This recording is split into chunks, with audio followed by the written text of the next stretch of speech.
Hello friends, NVS lab attendant examination 2024 की तैयारी कर रहे सभी प्यारे भाई बहनों का हार्दिक स्वागत है। प्यारे साथियों, आज का अपना टॉपिक रहेगा प्रकाश। ठीक है, लाइट। ये प्रकाश एक ऐसा टॉपिक है जो आपको आपके एग्जाम में 4 से 5 सवाल आपको दे देगा ज़रूर। ठीक है ना, 4 से 5 सवाल आप इस टॉपिक से मान करके चलें, क्योंकि प्रीवियस ईयर में जो है आपके 3 4 4 सवाल इसमें पूछे गए थे 2022 में, और एक सवाल आपका 2017 वाले में पूछा गया था। तो अपन 3 से 4 सवाल इस टॉपिक के अपन मान सकते हैं। ठीक है, तो इस वीडियो में आप अंत तक बने रहिएगा, जिसमें हम प्रकाश से संबंधित संपूर्ण जानकारी देखेंगे, प्रीवियस ईयर के सवाल भी देखेंगे, और जो संभावित प्रश्न है इस चैप्टर से जो जो सवाल बन सकते हैं वो सारी चीज़ें अपन देखने वाले हैं। तो आइए इस चैप्टर की शुरुआत करते हैं शानदार कोटेशन के साथ। हमारे कलाम साहब का कहना है कि इंतजार करने वालों को सिर्फ उतना ही मिलता है जितना कोशिश करने वाले छोड़ देते हैं। तो प्यारे साथियों, आप इंतजार ना करें, आप कोशिश करते रहें अपने मंजिल को प्राप्त करने के लिए, और जब आप कोशिशें करेंगे तो कोशिश जो है वो कामयाबी दिलाती है। तो आपकी मंजिल क्या होनी चाहिए? हमेशा की तरह मैं आपको मंजिल बता देता हूँ, ये आपकी मंजिल होनी चाहिए। ये एनवीएस लैब अटेंडेंट है। लैब अटेंडेंट की जो पोस्ट है आपकी, यहाँ पर आपकी ड्यूटी रहेगी। ठीक है, ये लेबोरेटरीज है, और यहाँ पर आपको निकट भविष्य में अपने आप को यहाँ स्थापित करना है लैब अटेंडेंट के रूप में। ठीक है, तो ये चीज़ आप अपने जहन में रखें। अब आइए मैं बता देता हूँ उसके प्रीवियस ईयर के सवाल। उससे पहले अगर अभी तक वीडियो को सब्सक्राइब नहीं किया है, चैनल को सब्सक्राइब नहीं किया तो ज़रूर करें, और वीडियो को लाइक कर दें, शेयर करें और कमेंट करना ना भूलें। अब देखिएगा, ये प्रीवियस ईयर के ये सारे क्वेश्चंस हैं। ये चैप्टर एंड होने के बाद अपन ये सारे क्वेश्चंस करने वाले हैं। तो आइए चैप्टर की तरफ चलते हैं। तो ये है अपना चैप्टर प्रकाश। ये अध्याय 13 दे रखा है यहाँ पर। लेकिन प्यारे साथियों, मैं आपको बता दूं कि हमने इस श्रृंखला में जो है 15 चैप्टर कवर कर लिए हैं, और ये आपका आज का जो प्रकाश टॉपिक है, ये आपका टॉपिक है 16वां टॉपिक। ठीक है ना, ये चैप्टर हो गया अपना, चैप्टर नंबर 16 हो जाएगा। इसके बाद 2 चैप्टर और रह जाते हैं कक्षा 8 एनसीईआरटी के, जिसमें 17वां टॉपिक रहेगा तारे एवं सौर परिवार वाला, जिसमें तारों के और वो तारामंडल कौन कौन से तारे वगैरह होते हैं, शर्मिष्ठा वगैरह, वो सारी जानकारी अपन लेंगे। और उसके बाद 18 नंबर पे जो अपना चैप्टर का जो रहेगा वो जल और वायु का प्रदूषण वाला, उससे संबंधित है। तो 18 चैप्टर इसमें एनसीईआरटी के, ये कक्षा 8 के एनसीईआरटी अपन कंप्लीट कर लेंगे। तो इसमें आज का ये 16वां अध्याय है, जिसका नाम आपका क्या रहेगा प्यारे साथियों? प्रकाश। तो आइए इस प्रकाश में जानते हैं। तो देखिएगा, प्रकाश शुरुआत में ही आपको बताया है कि हमारी जो ज्ञानेंद्रियां हैं, संसार को हम मुख्य रूप से अपनी ज्ञानेंद्रियों के माध्यम से ही अपन जानते हैं। तो सर, ज्ञानेंद्रियां क्या होती है? ज्ञानेंद्रियां क्या होती है? जिनके द्वारा हमें ज्ञान की प्राप्ति होती है। ठीक है ना, जिनसे हम कोई चीज़ का, किसी वस्तु का ज्ञान करते हैं, वही तो ज्ञानेंद्रियां होती है। ये ज्ञानेंद्रियां कितनी होती है? तो 5 होती है ज्ञानेंद्रियां। कौन कौन सी होती है? एक तो होती है आँख, ठीक है, चक्षु जिसे कह सकते हैं, आँख है, फिर कान है ना, आँख, कान, नाक, ठीक है, जीभ। जीभ भी अपनी क्या है? ज्ञानेंद्रिय है, स्वाद का पता चलता है। और एक सबसे लास्ट की जो है वो है त्वचा। त्वचा के माध्यम से भी अपन किसी चीज़ को महसूस करते हैं। तो 5 ज्ञानेंद्रियाँ होती है, आँख, कान, नाक, जीभ और त्वचा। ठीक है, इनमें प्रकाश के लिए कौन सी ज्ञानेंद्रिय है वो जिम्मेदार होती है?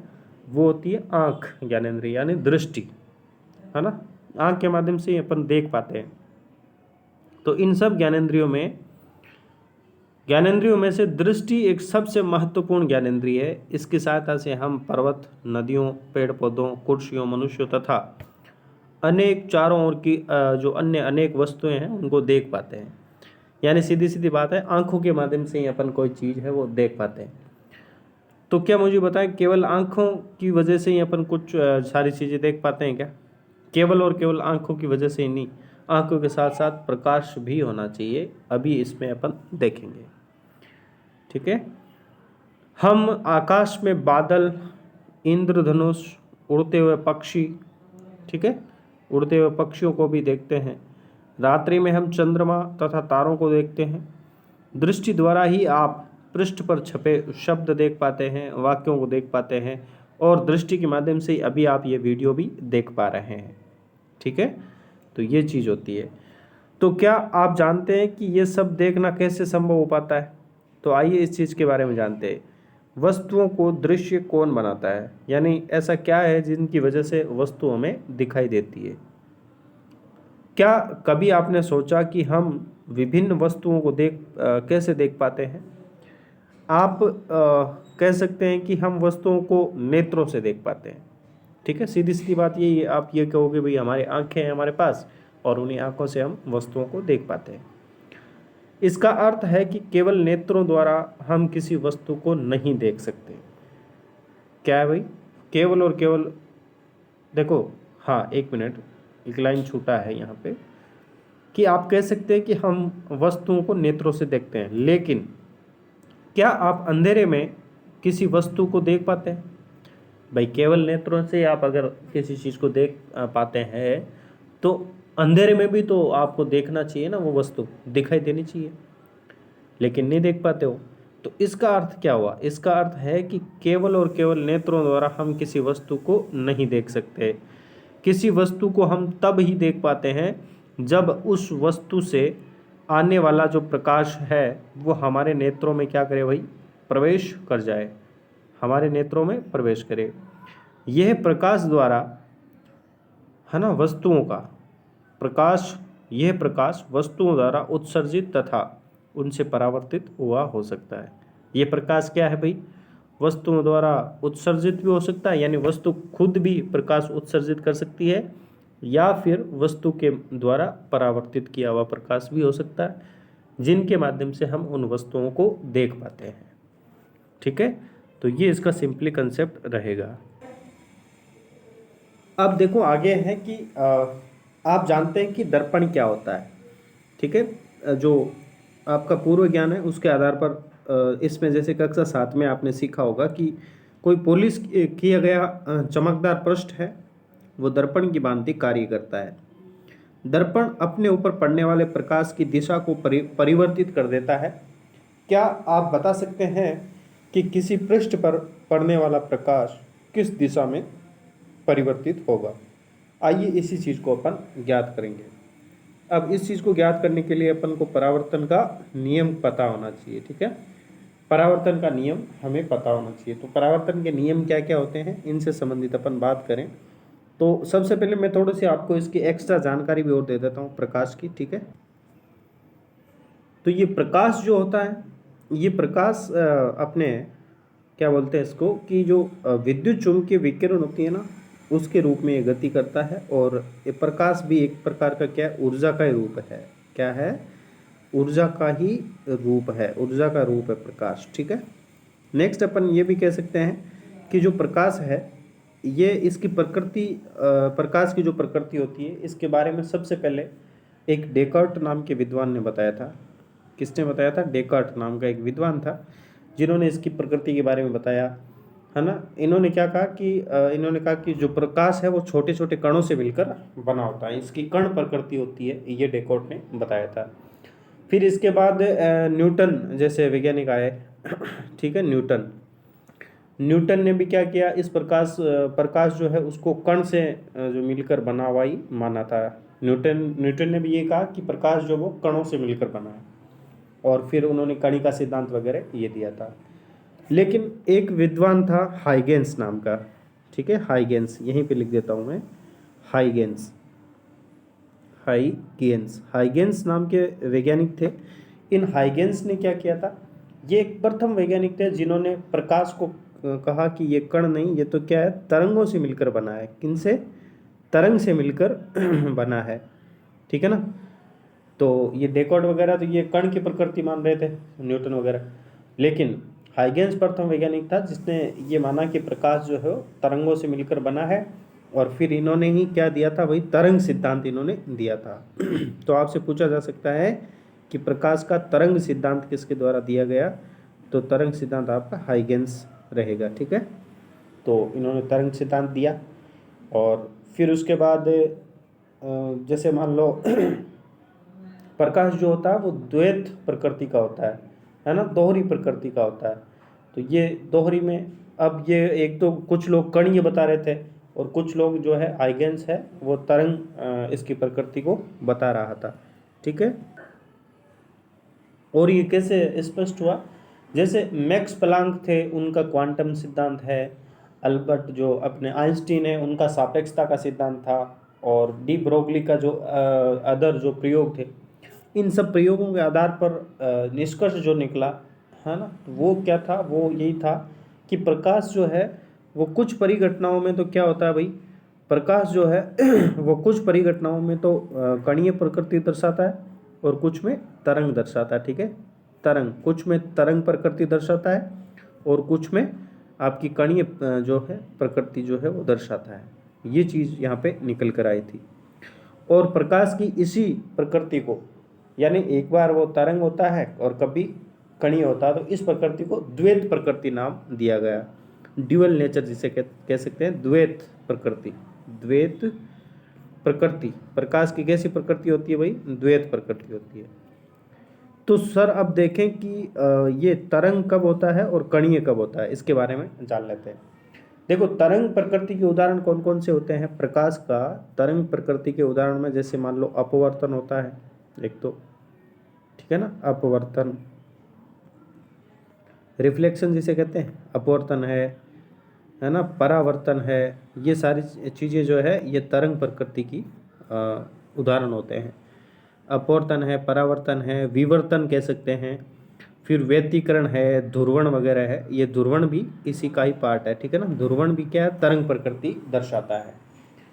इधर कणीय प्रकृति में अपन देखें तो इसमें प्रकाश विद्युत प्रभाव है, और जो छाया बनती है अपनी छाया है ना, वो छाया भी जो परछाई जिसे कहते हैं वो, जैसे एक तो हो गया आपका प्रकाश विद्युत प्रभाव, प्रकाश विद्युत प्रभाव, ठीक है, प्रकाश विद्युत प्रभाव, और एक आपकी छाया जो बनती है परछाई जिसे कह सकते हैं, परछाई का बनना भी क्या है, कणीय प्रकृति के अंतर्गत ही आता है। तो ये आपकी सामान्य सी जानकारी है कि तरंग प्रकृति और कणीय प्रकृति किस प्रकार से होती है। तो चलिए वापस अपन इस चैप्टर पे चल लेते हैं, प्रकाश के जो परावर्तन है इसके नियम की ओर चलते हैं। अब देखो परावर्तन क्या होता है, इसके लिए आपको एक यहाँ पे क्रियाकलाप के माध्यम से समझाया है। परावर्तन आप सभी जानते हैं, किसी वस्तु पर कोई प्रकाश टकरा करके पुनः उसी माध्यम में लौटता है तो उसको परावर्तन कहा जाता है। तो यहाँ पर देखो, ये आप पढ़ सकते हैं आराम से, ठीक है ना, ये जो है आपका क्रियाकलाप, इसको आराम से पढ़े। अब देखो यहाँ पर क्या हो रहा है, यहाँ पर एक कंघा लिया है और कंघे को किसी ब्लैक पेपर से या प्लास्टिक से ढका है, और यहाँ पर एक छेद जो है, यहाँ पे जो कंघे का एक दांती जो होता है उसको छोड़ करके ये लपेटा गया है। तो इस फिर यहाँ से इसके अंदर से यहाँ पे प्रकाश इधर डाला जा रहा है किसी कांच पे, तो यहाँ से जो रिफ्लेक्शन हो रहा है, ये चीज़ आपको जो है परावर्तन के नियम को यहाँ पे समझाया जा रहा है। ठीक है ना, ये प्रकाश की किरण जाएगी फिर इसी माध्यम में वापस लौटेगी। तो ये क्या है, परावर्तन दर्शाने की व्यवस्था यहाँ पे है। सीधे सीधे आप समझते हैं, कांच आपके हाथ में है, कांच को आप लाइट के सामने करें, बिजली के सामने करें या सूर्य के सामने आप करेंगे, तो जो चिल्का जिसे अपन कहते हैं, जो पड़का पड़ता है, चिल्का पड़ता है, वही क्या है, वही रिफ्लेक्शन है, आपका परावर्तन है। ठीक है, वही क्या होता है, आपका परावर्तन होता है। ठीक है, तो वही चीज़ होती है आपका प्रकाश का परावर्तन। अब देखो परावर्तन की अपन परिभाषा भी अगर देखें तो यही होता है, जैसे मान लो यहाँ पर मैं आपको समझा देता हूँ। मान लो यहाँ पर कोई सतह है, ये कोई सतह है ना, परावर्तक पृष्ठ इसे कहा जाता है, ये कोई परावर्तक पृष्ठ है, और यहाँ पर इस पर कोई प्रकाश किरण आपतित होती है, प्रकाश की किरण यहाँ पे आती है और यहाँ से इस पृष्ठ से टकरा कर पुनः उसी माध्यम में लौट जाती है।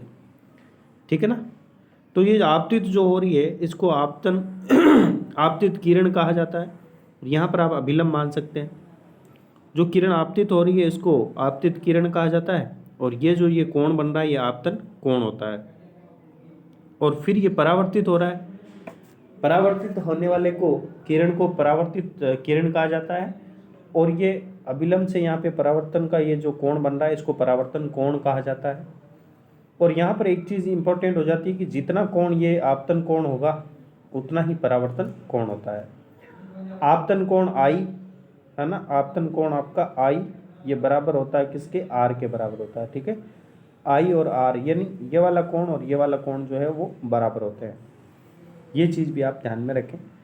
प्रकाश का परावर्तन क्या हुआ आप समझे होंगे कि देखो कोई भी पृष्ठ है, मैं वापस आपको समझा देता हूँ, है ना। कोई भी पृष्ठ है, इस पृष्ठ से क्या होता है, कोई प्रकाश की किरण आई, इस पे टकराई, ठीक है ना, इस पृष्ठ के ऊपर क्या है, टकराई, टकराने के बाद पुनः उसी माध्यम में लौट जाती है, तो यही प्रकाश का क्या है, परावर्तन है।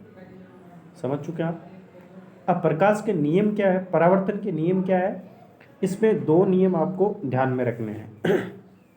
इसमें देखो ये जो किरण है, ये जो प्रकाश की किरण है, ये आपतित हो रही है, तो आपतित किरण है ना, आपतित किरण, और ये वापस ये परावर्तन हो रहा, तो परावर्तित किरण, ठीक है। और एक आपका अभिलंब, अभिलंब यहाँ पे आप कह सकते हैं बीच में, ये अभिलंब, ये तीनों क्या है भाई, देखो आपतित प्रकाश किरण, परावर्तित प्रकाश की किरण और अभिलंब, ये तीनों क्या होते हैं, एक ही तल में होते हैं। किस में होते हैं, एक ही तल में होते हैं, ये चीज़ कही गई है यहाँ पे, ठीक है, एक ही तल में होते हैं। और आपतन कोण और ये वाला परावर्तन कोण, समझ रहे, आपतन कोण और परावर्तन कोण दोनों क्या होते हैं भाई, बराबर होंगे। ये तो आपतन कोण, ये परावर्तन कोण, ये दोनों बराबर होंगे। आपतन कोण तो आई कह सकते हो, ठीक है, आई, और ये परावर्तन कोण आर, ये दोनों बराबर होंगे किसी भी कंडीशन में, ठीक है ना। प्रीवियस ईयर में 2017 वाले में सीधा सीधा आपको प्रश्न पूछा गया था कि अगर आपका परावर्तन कोण 37 डिग्री है ना, आपतन कोण 37 डिग्री है, तो परावर्तन कोण क्या होगा, तो जितना ये आपतन कोण होगा उतना ही परावर्तन कोण होगा, तो इसका राइट आंसर 37 डिग्री होगा। मैं आपसे ये पूछ लेता हूँ कि किसी जो है आपका आपतन कोण, आपका मान लो आपतन कोण 20 है, आपतन कोण 20 डिग्री का है, तो परावर्तन कोण कितना होगा, परावर्तन भी 20 का ही होगा प्यारे साथियों।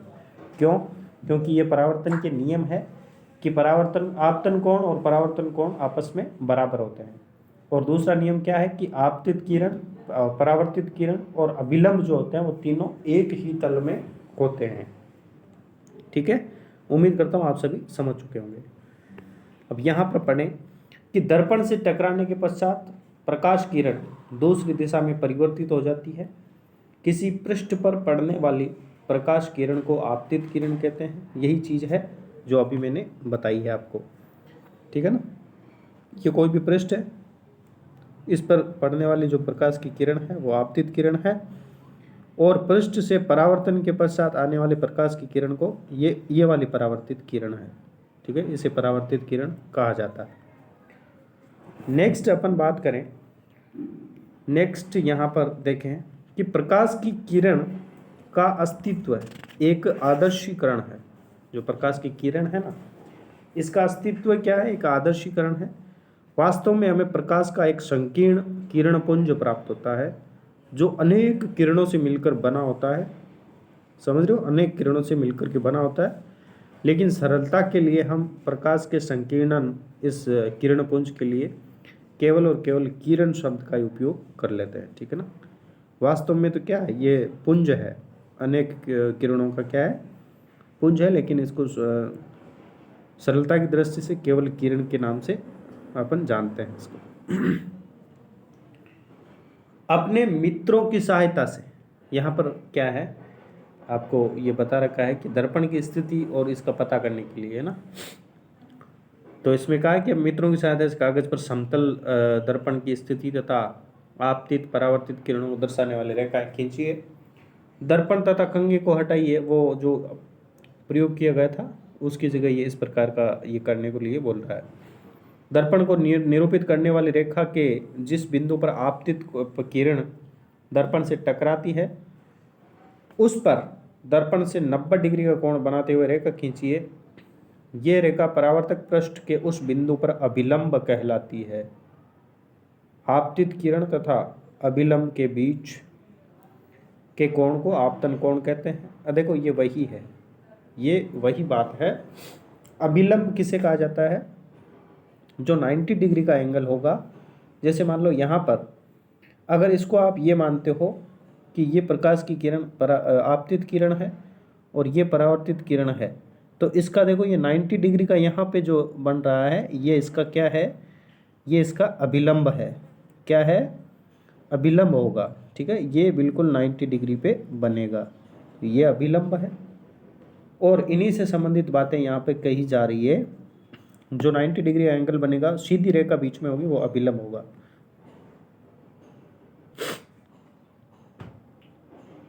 और उसके साथ ही जो आपतित प्रकाश की किरण है, उसके और विलंब के बीच का जो कोण होगा वो तो आपतन कोण हो जाएगा। अभी हमने बात की थी ना, आपतन कोण हो जाएगा। और परावर्तित किरण तथा विलंब के बीच का कोण परावर्तन कोण हो जाएगा, जो कि दोनों आपस में क्या होते हैं? बराबर होते हैं। अब ये देख लो यहाँ पर, ये रहा, इसको आप देखें जरा, देखो वही चीज़ है। ये आपतित हो रही है कोई प्रकाश की किरण, ये आपतन कोण, ये वाला जो है आपतन कोण होगा आई, आपतन कोण आई हो जाएगा। ठीक है, ये यहाँ से परावर्तित हो रही है प्रकाश की किरण, परावर्तित हो गई। परावर्तित होने पर क्या हो रहा है यहाँ पर? परावर्तित जैसे ही एक हुई तो ये क्या बना? परावर्तन कोण। ये परावर्तन कोण बन गया, ये परावर्तन कोण आर हो गया। अब देखो 90 डिग्री का ये बीचों बीच आप देख पा रहे हैं, ये वाला ये जो है ये अभिलंब है। ठीक है, जो कि बिल्कुल 90 डिग्री का यहाँ पे ये होता है 90 डिग्री का। ठीक है, ये 90 डिग्री का है। ठीक है, और ये जो है आपका परावर्तक पृष्ठ होता है, ये वाला है। ठीक है, दर्पण मान सकते हैं इसको। ठीक है, तो उम्मीद करता हूँ आप सभी को ये बेहतरीन तरीके से समझ आया होगा। नेक्स्ट हम बात करते हैं। अब देखो सीधे यहाँ पर आते हैं पर, ये जो ब्लैक वाली चीज़ लिखी हुई है, आपतन कोण सदैव परावर्तन कोण के बराबर होता है, जो कि हमने बात कर ली है। ये परावर्तन के नियम में से एक है, पहला नियम है ये। आइए परावर्तन से संबंधित एक क्रियाकलाप यहाँ पे और दिया हुआ है। ठीक है, इस क्रियाकलाप को आप पढ़ें ध्यान से, और यहाँ पर जो है इस प्रकार से पढ़ सकते हैं आप आराम से। ये क्रियाकलाप किया गया है। तो यहाँ पर क्या किया गया है कि जो आपतित किरण, परावर्तित किरण तथा आपतन बिंदु पर अभिलंब एक ही तल में होते हैं। ठीक है ना। ये परावर्तन का दूसरा नियम है। अभी हमने बात की थी ना कि आपतित किरण, परावर्तित किरण और अभिलंब तीनों एक ही तल में होते हैं। तो ये जो है इस प्रयोग के माध्यम से आपको समझाया गया है। ठीक है, तो उम्मीद करता हूँ आप सभी समझ चुके होंगे। यहाँ पे टॉर्च से यहाँ पे डाल के प्रकाश डाला जा रहा है, और देखो ये एक ही तल में बन रहे हैं सारी चीज़ें। ठीक है, तो ये चीज़ यहाँ पे बताई गई है कि ये तीनों एक ही तल में रहेंगे। नेक्स्ट यहाँ पे आप पढ़ सकते हैं कि जब मेज पर कागज़ की पूरी शीट फैलती है तो ये एक तल को निरूपित करती है, जिसमें आपतित किरण आपतन बिंदु पर, अभिलंब तथा परावर्तित किरण ये सभी इसी तल में ही होते हैं, एक ही तल में होते हैं। ये उसका मेन जो है मोटिव है, इसका नियम है दूसरा। ये ब्लैक वाला यहाँ से पढ़े, ठीक है ना, ये जो हाईलाइट किया हुआ है इसको पढ़े। आपतित किरण आपतन बिंदु पर अभिलंब, समझ रहे, यानी कि आपतित किरण आपतन बिंदु पर, अभिलंब तथा परावर्तित किरण, है ना, ये सभी क्या है भाई? एक ही तल में होते हैं। ये परावर्तन का अन्य नियम होता है। ठीक है, तो ये दो नियम अपन ने पढ़ लिए हैं, इन दो नियमों को आपको याद रखना है। अब देखो यहाँ पर अपन और देख सकते हैं। अब देखो इसके कुछ और एग्जाम्पल्स जैसे देखें अपन, तो यहाँ पर ये क्रियाकलाप है। ऐसा बताया गया कि एनसीईआरटी में इस प्रकार के किट आपको मिल जाते हैं, इस प्रकार से आप कर सकते हैं। देखो बूझो को याद आया कि उसने कक्षा 7 के समतल दर्पण द्वारा बने किसी वस्तु के प्रतिबिंब के कुछ लक्षणों का अध्ययन किया था। पहली ने उससे उन लक्षणों को स्मरण करने के लिए पूछा था। अब अपन जो है इसके किस प्रकार से इसके प्रतिबिंब बनेंगे वो चीज़ें अपन यहाँ पे देखने वाले हैं। क्या प्रतिबिंब सीधा अथवा उल्टा था? सीधा था अथवा उल्टा था? कैसा इसका प्रतिबिंब कैसा बना था? क्या प्रतिबिंब का साइज वस्तु के साइज के बराबर था क्या प्रतिबिंब दर्पण के पीछे उतनी दूरी पर दिखाई दिया था जितनी दूरी पर वस्तु दर्पण के सामने खड़ी थी? क्या प्रतिबिंब को पर्दे पर प्राप्त किया जा सकता था? आइए निम्नलिखित क्रियाकलाप से समतल दर्पण द्वारा प्रतिबिंब बनने के बारे में कुछ और अधिक समझते हैं। ठीक है, प्रतिबिंब समतल दर्पण से किस प्रकार के प्रतिबिंब बनते हैं, इनसे संबंधित अपन चर्चा करेंगे। तो आइएगा यहाँ पर देखिएगा, देखो ये डायग्राम सबसे पहले आप देखें। ये जो डायग्राम है, इस डायग्राम को आपको सबसे पहले देखना है। यहाँ पर क्या हुआ है, इस डायग्राम में देखें आप, ये एक आपका कोई अब ये जो परावर्तक पृष्ठ है ये वाला, इस पर ये प्रकाश की किरण है, ये आपतित हो रही है, ये भी आपतित हो रही है। और यहाँ पर ये देखो, ये अभिलंब है, ये दो जो है ये सीधे खड़े हैं, ये क्या है भाई, अभिलंब है। ये वाला भी और ये वाला, ये दो अभिलंब है। अब यहाँ से प्रकाश की किरण परावर्तित कहाँ होगी, कहाँ पर परावर्तित हो रही है? ये जो ए वाली है, ए वाली तो इधर बी की तरफ परावर्तित होगी, है ना। ए वाली जो है ये कहाँ पर परावर्तित होगी, ये बी की तरफ परावर्तित अभी हो जाएगी, देखना। हाँ, ये बी की तरफ परावर्तित हुई है और सी जो है ये डी की तरफ परावर्तित हो रही है।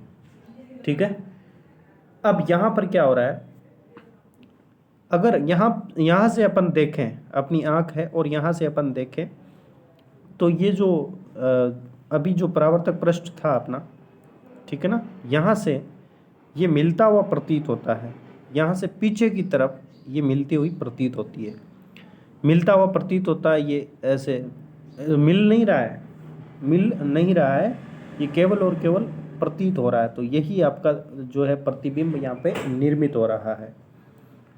तो ये क्या हो रहा है, आभासी है है ना, प्रतीत हो रहा है, इसका मतलब आभासी है, इसका केवल और केवल आभास ही हो रहा है। और यहाँ पे एक चीज़ ध्यान में रखना, जो चीज़ आभासी होता है ना वो सीधा होता है हमेशा, याद रखना। जो प्रतिबिंब आभासी होगा, कैसा होगा,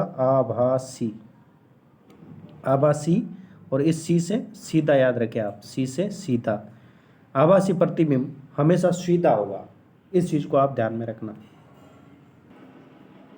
कई बार हमारे साथी कन्फ्यूजन में रहते हैं कि आभासी कौन सा होता है, सीधा कौन सा होता है, वास्तविक कौन सा होता है, उल्टा, ये सारी चीज़ें। वैसे गोलीय दर्पण जो होते हैं उनमें तो और भी टफ हो जाता है, लेकिन अपने ये नहीं है, गोलीय दर्पण नहीं है, केवल समतल दर्पण है, इसी से अपन काम चला लेंगे। और इसमें मैंने आपसे कहा कि ये आभास हो रहा है इसका, तो इस चीज़ को आप याद रखें कि आभासी प्रतिबिंब हमेशा कैसा होगा, आभासी, ये सी से सीधा, याद रखो। ठीक है, आभासी प्रतिबिंब हमेशा सीधा होगा, आभासी सीधा, और जितनी दूरी पर है उतना ही दूर पर ये वस्तु दर्पण से जितनी दूर है उतनी दूरी पर ये आपका दर्पण भी, जो प्रतिबिंब है, ये भी बनता है। ठीक है, तो ये चीज़ और देख लेते हैं यहाँ पर। समतल दर्पण में प्रतिबिंब का बनना, स्थित किसी दर्शक, देखो यहाँ पर जो है पीछे की तरफ था थोड़ा सा, हाँ, तो अपन यहाँ पर देखें कि जो स्थित किसी, ये जो पीछे का जो आपका ये था ना, इसमें ये समतल दर्पण, ये इसके बारे में जानकारी है।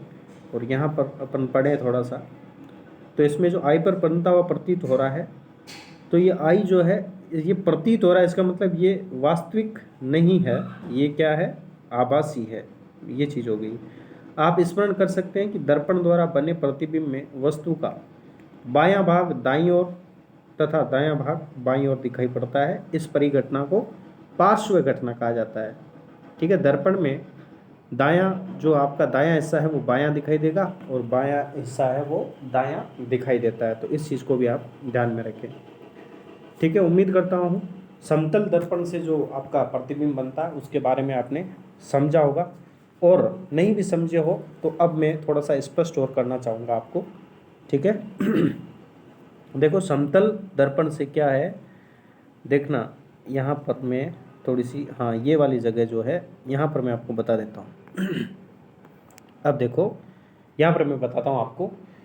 सबसे पहले आप क्या करें, समतल कोई भी दर्पण है, मान लो ये कोई भी आपके सामने दर्पण है, कोई भी दर्पण है, सिंपल दर्पण है ना, इस पर क्या करते हैं, जब किसी समतल, ये कांच है ना, कांच पर अपन दर्पण कैसे बनाएंगे इसको, इस पर आपको सिल्वर नाइट्रेट का लेप कर देना है, किसका, AgNO3 जिसे कहते हैं ना, AgNO3, सिल्वर नाइट्रेट बोलते हैं, इसका लेप जैसे कर देते हैं तो ये क्या बन जाता है भाई, समतल दर्पण बन जाता है, समतल दर्पण, ये दर्पण बन गया, समतल दर्पण बन जाता है।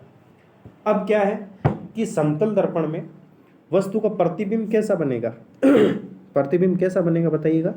देखो, प्रतिबिंब बनाने के लिए दो कंडीशन होती है। देखो, एक तो होता है आपका ऊर्ध्वाधर, है ना, वर्टिकली, वर्टिकली का मतलब ये से खड़ा, है ना, खड़े रूप में, वर्टिकली, ऊर्ध्वाधर। ऊर्ध्वाधर कैसा बनेगा, ऊर्ध्वाधर दिशा में तो कैसा बनेगा भाई, सीधा बनेगा, ठीक है, सीधा बनेगा। मैंने कहा है आभासी हमेशा सीधा होता है, तो पहले मैं आभासी लिख देता हूँ आपको। ये ऊर्ध्वाधर इस दिशा में कैसे बनेगा भाई, आभासी बनेगा, आभासी, आभासी और सीधा। मैं वापस से बता रहा हूँ आपको, आभासी है, आभासी हमेशा सीधा होता है, आभासी सीधा, और वस्तु के बराबर ऊंचाई का, वस्तु की कितनी ऊंचाई का भाई, बराबर, वस्तु के बराबर, ये चीज़ आप याद रखना। यहाँ से सवाल फंसता है प्यारे साथियों।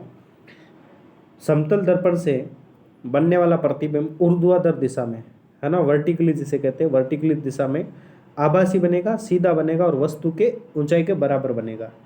लेकिन ये तो आपका था वर्टिकली, ऊर्ध्वाधर, लेकिन पार्श्व दिशा में कैसा बनेगा, पार्श्व दिशा में कैसा बनता है, पार्श्व का मतलब समझ रहे हो, पार्श्व का मतलब हुआ आपका साइड बाय साइड जिसे अपन कहते हैं पार्श्व। अभी अपन ने ये ऊपर बात भी की थी, पार्श्व, पार्श्व का मतलब ऐसे दायां बायां, दायां और बायां।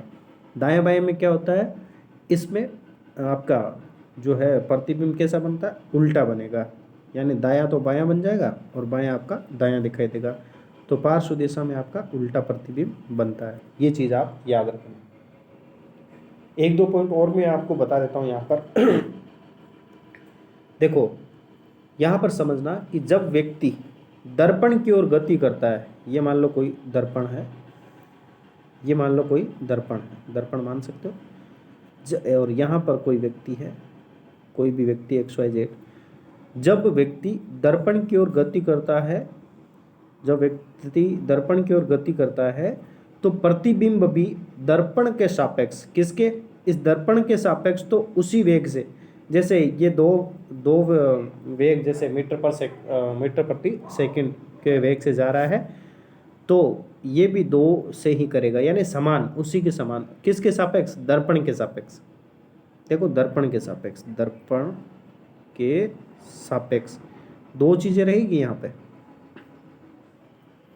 समझना कि जब व्यक्ति दर्पण की ओर, है ना, दर्पण की ओर गति करता है तो प्रतिबिंब भी दर्पण के सापेक्ष उसी वेग से, दर्पण के सापेक्ष तो उसके बराबर, यानी उसी वेग से, उसी वेग से गति करेगा। यानी ये 2 मीटर प्रति सेकंड के वेग से गति कर रहा है, तो यह भी क्या करेगा, 2 मीटर प्रति सेकंड के वेग से दर्पण के सापेक्ष प्रतिबिंब भी उतनी गति करेगा। लेकिन जब व्यक्ति के सापेक्ष बात आती है, व्यक्ति के सापेक्ष उसका वेग हो जाता है दुगुना। व्यक्ति जो है, इस व्यक्ति के सापेक्ष इसका वेग कितना हो जाएगा प्यारे साथियों, व्यक्ति के सापेक्ष अगर पूछा जाए तो उसका वेग हो जाता है डबल। ये मान लो व्यक्ति है और ये इसकी डिस्टेंस है, मान लो 3 मीटर प्रति सेकंड के हिसाब से है और यहाँ पर क्या पूछा जा रहा है कि व्यक्ति के सापेक्ष उस प्रतिबिंब का वेग क्या हो जाएगा, व्यक्ति के सापेक्ष उसका वेग क्या हो जाएगा भाई, ये डबल हो जाएगा, तो 6 करेगा ये। समझ रहे हो भाई, अगर दर्पण के सापेक्ष पूछा जाए तो उसका वेग जो है, सापेक्ष वेग उस गति उसके बराबर ही रहेगा, प्रतिबिंब भी दर्पण के सापेक्ष उसी वेग से गति करेगा। प्रतिबिंब है ना, दर्पण के सापेक्ष तो उसी वेग से गति करेगा, लेकिन व्यक्ति के सापेक्ष है वो प्रतिबिंब डबल वेग से गति करेगा, यानी 2 गुना, जितना वो कर रहा है उससे डबल कर देना चाहिए उसको, 2 गुना वेग से, यानी 2v जिसे कहते हैं अपन, है ना, 2v अर्थात दुगुना अपन कह सकते हैं, 2v वेग से गति करेगा। आप समझ चुके हैं। फिर से मैं बता रहा हूँ, देख, दर्पण के सापेक्ष पूछे तो उसी वेग से वो गति करेगा प्रतिबिंब। लेकिन व्यक्ति के सापेक्ष व्यक्ति 2v व्यक्ति के सापेक्ष 2v वेग से गति करेगा, यानी दुगने वेग से गति करेगा। ये चीज़ आप ये ध्यान में रखना। नेक्स्ट बात यहाँ पर, वस्तु दर्पण से जितनी दूरी पर होती है प्रतिबिंब भी उतना ही दूर बनता है। जैसे मान लो ये कोई दर्पण है, यहाँ पर कोई वस्तु है, वस्तु से जितनी दूरी है ना, वस्तु दर्पण से जितनी दूरी पर होगा ना, प्रतिबिंब भी क्या है उतनी ही दूरी पर बनेगा। प्रतिबिंब भी जो है वो आपका उतनी दूरी पर बनेगा। यहाँ पे ये 5 है तो प्रतिबिंब भी यहाँ पे 5 दूरी पर ही बनेगा। ठीक है, तो ये बात होगी आपकी प्रतिबिंबों के बारे में। अब यहाँ पर एक मैं अलग से आपको कॉन्सेप्ट बता रहा हूँ जो आपसे सवाल पूछा जा सकता है। देखो यहाँ से सवाल बना हुआ है कि व्यक्ति के सापेक्ष और दर्पण के सापेक्ष दूरी से आपका कंसेप्ट का सवाल बना हुआ है। लेकिन ये सवाल इस बार आपके चांस बनते हैं, संभावित सवाल आपका बनता है कि 2 समतल दर्पण है। मान लो 2 समतल दर्पण है, ये एक समतल दर्पण है और ये भी एक समतल दर्पण है। इन 2 समतल दर्पणों के मध्य है ना, जब 2 समतल दर्पण एक दूसरे के थीटा कोण पर स्थित हो ना, यानी ये किस कोण पर स्थित हो, कोई भी थीटा कोण पर स्थित है, तो उनके बीच कोई वस्तु रखी गई है, उनके बीच अगर कोई वस्तु रखी गई है, 2 समतल दर्पणों के बीच में कोई वस्तु रखी गई है, कोई भी ऑब्जेक्ट रखा गया है, तो उसमें प्रतिबिंबों की संख्या कितनी होगी भाई। ये देखो एक बार इसमें दिखेगा प्रतिबिंब, फिर ये वाला प्रतिबिंब इसमें दिखेगा, फिर इसमें भी दिखेगा, इसमें भी दिखेगा, तो इन प्रतिबिंबों की संख्या कितनी होगी। यानी जब 2 समतल दर्पण एक दूसरे से किसी कोण पर स्थित होते हैं, एक कोण दिया रहेगा आपको कि ये वाला दर्पण है और ये वाला दर्पण है, यहाँ पर 90 डिग्री के कोण यहाँ पर दे रखा है ना। मान लो आपके सामने मान लो ये 90 डिग्री का कोण आपको दे रखा है, 90 डिग्री का मान लो, या आप कितनी भी डिग्री का आप कोण मान सकते हो। जैसे आप मान सकते हो कि 45 डिग्री का कोण आपके सामने ये दिया हुआ है कि 45 डिग्री का कोण आपके सामने दे रखा है। यानी 2 समतल दर्पण है, उनके बीच का कोण है 45 डिग्री थीटा, है ना। तो उनके बीच कोई भी वस्तु रखी गई है, तो उस रखी हुई वस्तु के प्रतिबिंबों की संख्या कितनी होगी, है ना, प्रतिबिंब कितने होंगे, है ना। तो इसका अपन आंसर कैसे निकालेंगे, तो इसका आंसर निकालने के लिए क्या करना है, जो कोण आपको दिया हुआ होता है उसको आपको 360 से भाग देना है। 360 बटा थीटा आप करोगे, थीटा मतलब जितना डिग्री वो कोण दिया हुआ है, यानी वो कोण आपका 45 डिग्री दिया हुआ है, तो इसका आप जो करोगे ना, इसको आप कट करोगे, है ना। तो 5 4 40 और 8 पंजे 40, तो 8 आया ना।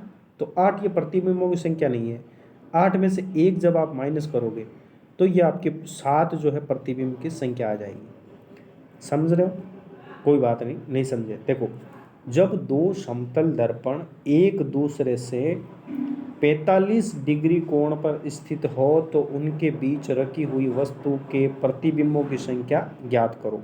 उनके बीच प्रतिबिंबों की संख्या कितनी आएगी, तो वो आएगी 7 आएगी। मैंने 45 डिग्री आपका एग्जाम्पल लिया है, यहाँ पर 45 के अलावा आपसे कोई भी डिग्री पूछी जा सकती है। उनके लिए सूत्र क्या है, कितनी भी डिग्री आपसे पूछा जाए तो 360 बट्टा वो थीटा डिग्री जो आपका कोण पूछा गया वो आप डाल दो, उसके बाद आपको n प्राप्त होगा। और अब प्रतिबिंबों की संख्या के लिए आप n-1 आप करोगे तो आपका क्या आ जाएगा भाई, प्रतिबिंबों की संख्या आ जाएगी। मान लो प्रतिबिंबों की संख्या जो है पॉइंटों में आ रही है, जैसे मान लो यहाँ पर n जो है ये 3.1 आ रहा है या 3.6 आ रहा है, इस प्रकार से है। तो अगला जो नंबर है वो आपका n आप मान लेंगे, ठीक है ना। तो अगला नंबर यानी तो अगला पूर्ण नंबर यानी 4 इसको मान लेते हैं, समझ रहे। तो इस प्रकार से भी ये हो जाता है। तो अब 4 ये n माना तो n-1 आप करोगे तो 3 जो है आपका प्रतिबिंबों की संख्या आ जाएगी।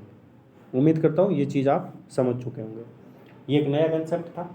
इसके बाद चलिए अपन चलते हैं वापस अपनी पुस्तक की ओर। देखो यहाँ पर इसका विसरण वगैरह ये दिया हुआ रहेगा, आप देखना। विसरण क्या होता है, विसरण के कारण ही अपन जो है चीज़ों को देख पाते हैं। विसरण जो होता है इन्हीं की वजह से अपन चीज़ों को देख पाते हैं। यहाँ पर पॉइंट भी दे रखा है, नियमित तथा विसरित परावर्तन, नियमित और विसरित परावर्तन। तो देखो ये आपका क्रियाकलाप दे रखा है, इस क्रियाकलाप को आप पढ़ लें आराम से। देखो मैं आपको बता देता हूँ कि नियमित परावर्तन क्या होता है और आपका विसरित परावर्तन क्या होता है। नियमित क्या होगा कि जब परावर्तन की क्रिया किसी समतल पृष्ठ से होती है ना, ये वाला जैसे मान लो समतल पृष्ठ है, ये समतल पृष्ठ है और इस समतल पृष्ठ से अगर इसकी क्रिया होगी तब वहाँ पर प्रकाश की किरण एक समान दिशा में गति करती है, एक समान, जैसे आई इधर गई, एक समान दिशा में गति करती है। यानी जब परावर्तक पृष्ठ कैसा हो भाई, समतल हो, समतल होगा तो वो नियमित परावर्तन होगा। और जब परावर्तक पृष्ठ समतल ना हो, खुरदरा पृष्ठ हो, जैसे इस प्रकार से टेढ़ा मेढ़ा हो, खुरदरा हो, यदि परावर्तक पृष्ठ जो है खुरदरा हो या असमतल हो तो परावर्तन के बाद प्रकाश की किरणें क्या होती है, वो अलग अलग दिशाओं में फैल जाती है, एक जगह नहीं रहती है, फिक्स निश्चित स्थान पे नहीं जाकर के अलग अलग जगह ये फैल जाती है, अलग अलग जगह फैल जाती है, ठीक है ना। और इससे ही क्या कहते हैं, अलग अलग फैलने की क्रिया को क्या कहते हैं, विसरण कहते हैं। तो विसरित परावर्तन इसको कहा जाता है। अब देखो इसका एक फायदा भी है, विसरण परावर्तन के कारण ये क्या होता है, मान लो कमरे में किसी एक भाग पर एक भाग में कहीं बल्ब जलता है ना, तो इस विसरण परावर्तन के कारण ही कमरे के सभी भागों में रोशनी होती है और उसी की वजह से अपन कमरे में उजाला महसूस करते हैं। तो विसरण परावर्तन अपने लिए अच्छा होता है, ठीक है। बल्ब जलता है और तभी से क्या होता है भाई, प्रकाश पूरे कमरे में फैल जाता है। तो ये आपका अनियमित पृष्ठ से टकराने से और आपका इस विसरित परावर्तन के कारण होता है। उम्मीद करता हूँ आप सभी ये विसरित और आपका कौन सा नियमित परावर्तन आप समझ चुके होंगे। आइए नेक्स्ट अपन बात करते हैं। देखो कुछ वस्तुएं होती है जो अपने आप चमकने लगती है, जैसे चंद्रमा है, ठीक है, चंद्रमा है, इस प्रकार से अलग जो चीज़ें हैं और भी इनके साथ जैसे है जो अपने आप से चमकती है ना, उन्हें क्या कहते हैं। और जो किसी अन्य के प्रकाश से चमकते हैं उन्हें क्या कहते हैं। आइए, तो ये प्रकाश के स्रोत होते हैं एक्चुअली, ठीक है ना। प्रकाश के क्या होते हैं, स्रोत होते हैं। प्रकाश के स्रोत के रूप में अगर देखें तो इसकी प्रकाश की उत्पत्ति के आधार पर दो होते हैं, जैसे दीप्त वस्तुएं होती है और प्रदीप्त या अदीप्त भी कह सकते हैं।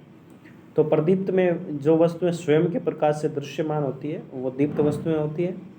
इसके एग्जाम्पल्स अपन ले सकते हैं, सूर्य है, तारे हैं, मोमबत्ती है, बल्ब है ना। कुछ जंतु भी होते हैं, जुगनू वगैरह जैसे होते हैं ना। और इसके अलावा प्रदीप्त वस्तुएं या जिन्हें अदीप्त भी कह सकते हैं, ये क्या होती है कि इनमें स्वयं प्रकाश उत्पन्न करने की क्षमता नहीं होती है तथा ये किसी दीप्त वस्तु के प्रकाश के द्वारा ही दृश्यमान होती है।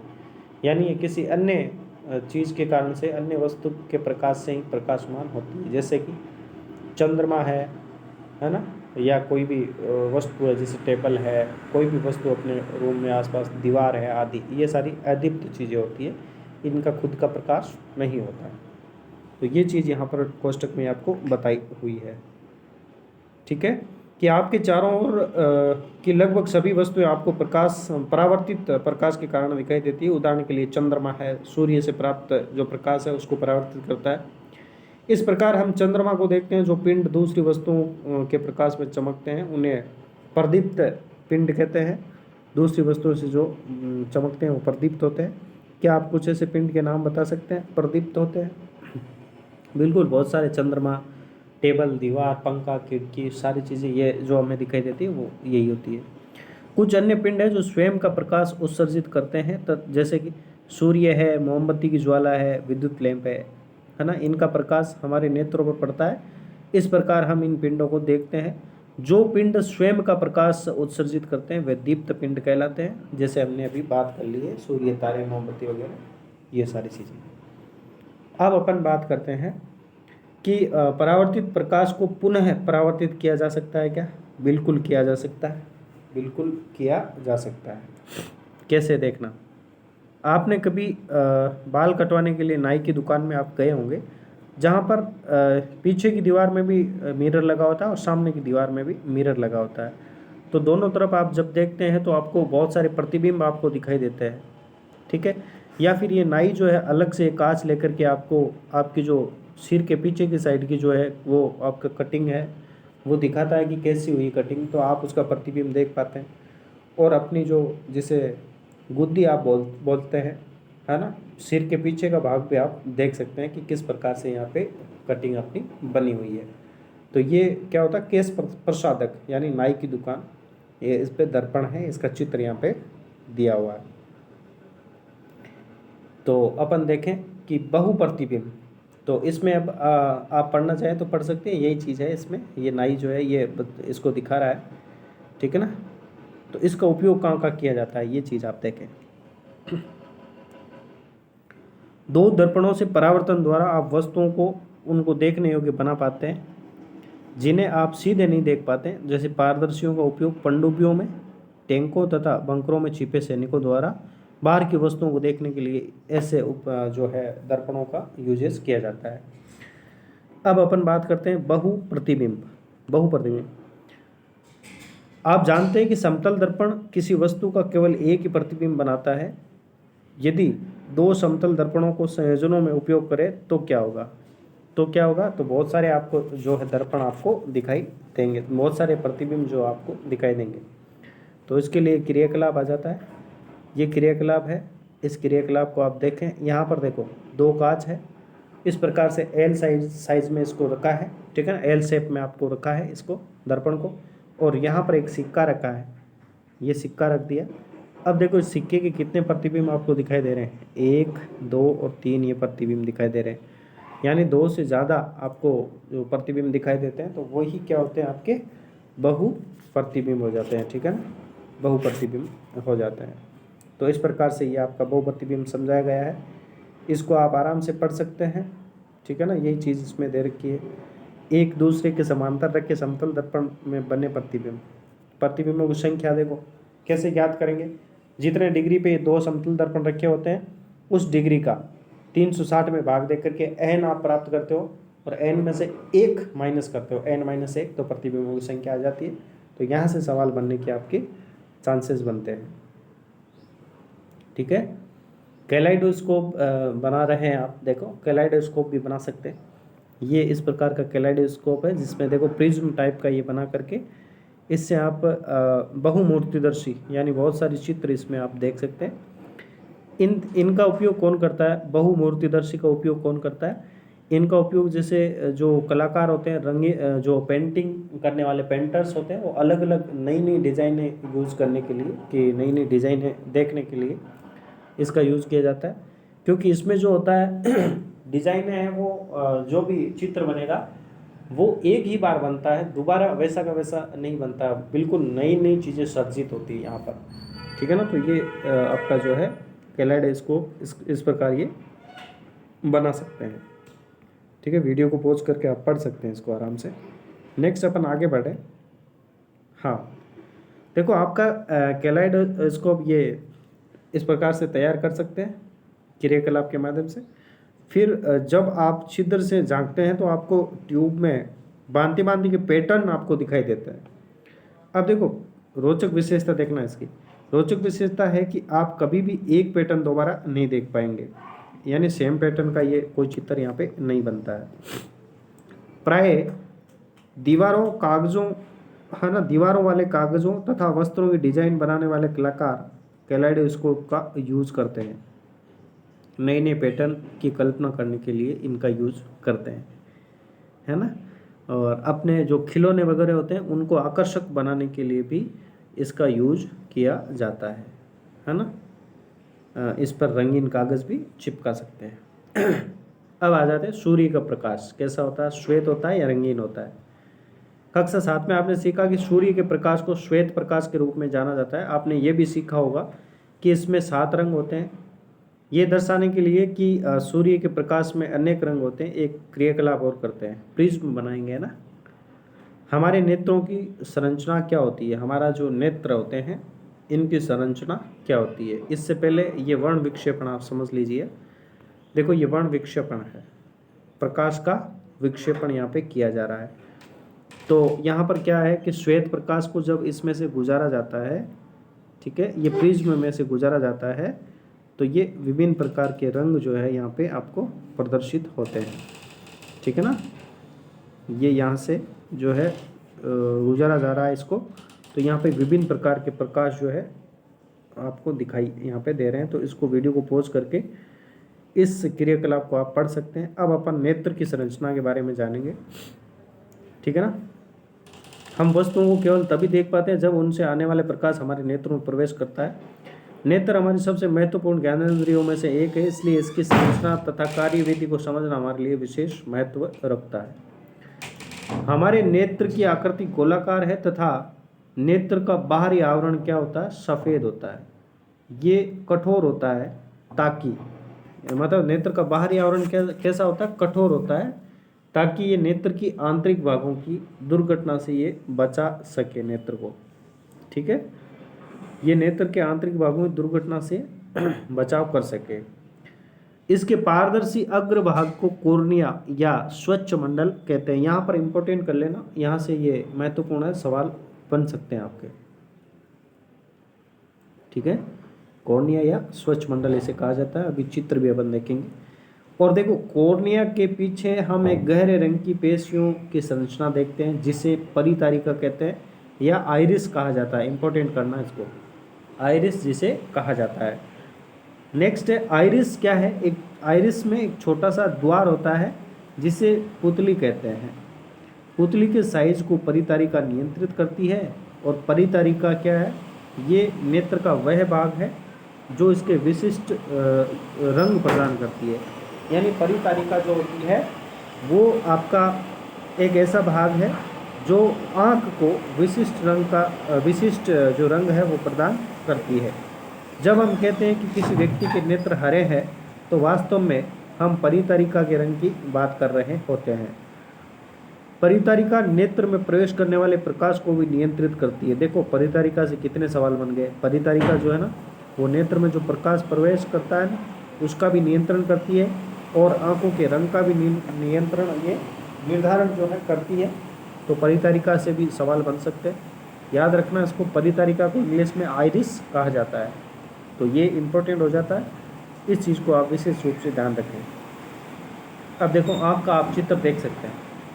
ये देखो, पक्षमाभी पेशियाँ हैं ऊपर, पक्षमाभी पेशियाँ। इसके अलावा ये रहा आपका परितारिका। ये जो लेंस है ये क्या है आपका, ठीक है, ये लेंस है। और ये लेंस कौन सा होता है, ये आपका बीच में से मोटा होता है और किनारों से पतला होता है। तो ये कौन सा लेंस होगा, ये आपका उत्तल लेंस हो जाएगा, ठीक है, उत्तल लेंस हो जाएगा। ये चीज़ भी आप याद रखें। फिर उसके बाद ये जो कॉर्निया है, ठीक है, कॉर्निया वाइट वाला भाग है, ये स्वच्छ मंडल भी इसे कहा जाता है। उसके बाद आपका जो रेटिना है, ये आप रेटिना देख सकते हैं जहाँ पर प्रतिबिंब बनता है। और ये आपकी दृक् तंत्रिकाएँ होती है, प्रकाशिक तंत्रिकाएँ जिसे कह सकते हैं। ये तंत्रिकाएँ दो प्रकार की होती है, अभी देखेंगे अपन। और यहाँ पर एक इसका अंध बिंदु होता है इन दोनों के बीच में, अभी अपन देखेंगे। हाँ, अंध बिंदु जहाँ पर क्या होता है भाई, कोई भी तंत्रिका नहीं होती है और जहाँ पर किसी भी प्रकार का कोई प्रतिबिंब जो है वो नहीं बनता है। ये कहाँ पर होता है, दृक् तंत्रिका और रेटिना की जो संधि होती है ना, यहाँ पर दृक् तंत्रिका और रेटिना जो है, यहाँ पर दृक् तंत्रिका और रेटिना, ये तो आपकी दृक् तंत्रिकाएँ हो गई और ये रेटिना है। इसके संधि पर यहाँ पर कोई भी किसी भी प्रकार की कोई तंत्रिका या कोई भी नहीं पाया जाता कोशिका, तो यहाँ पर अंध बिंदु होता है। इस बिंदु को क्या कहते हैं, अंध बिंदु को अंध बिंदु कहा जाता है। यहाँ पर अंध बिंदु, जैसे अंध बिंदु कह सकते हैं इसको। अंध बिंदु कहाँ पाया जाता है, दृक् तंत्रिका तथा रेटिना के बीच में। तो ये चीज़ ध्यान में रखें। नेक्स्ट है आपका ये आपका मानव नेत्र। देखो, इस प्रकार का ये नेत्र होता है, ये हो गया। अब देखो, यहाँ पर एक दे रखा है कुछ क्रियाकलाप वापस से दिया है, तो आपको ये क्रियाकलाप को आराम से पढ़ लेना है, ठीक है ना। तो इसमें आपको ये क्रियाकलाप पढ़ लेना है। अब मैं आपको ये बता देता हूँ कि जो पुतली होती है आइरिस के अंदर, है ना, छोटा सा छिद्र पुतली होती है।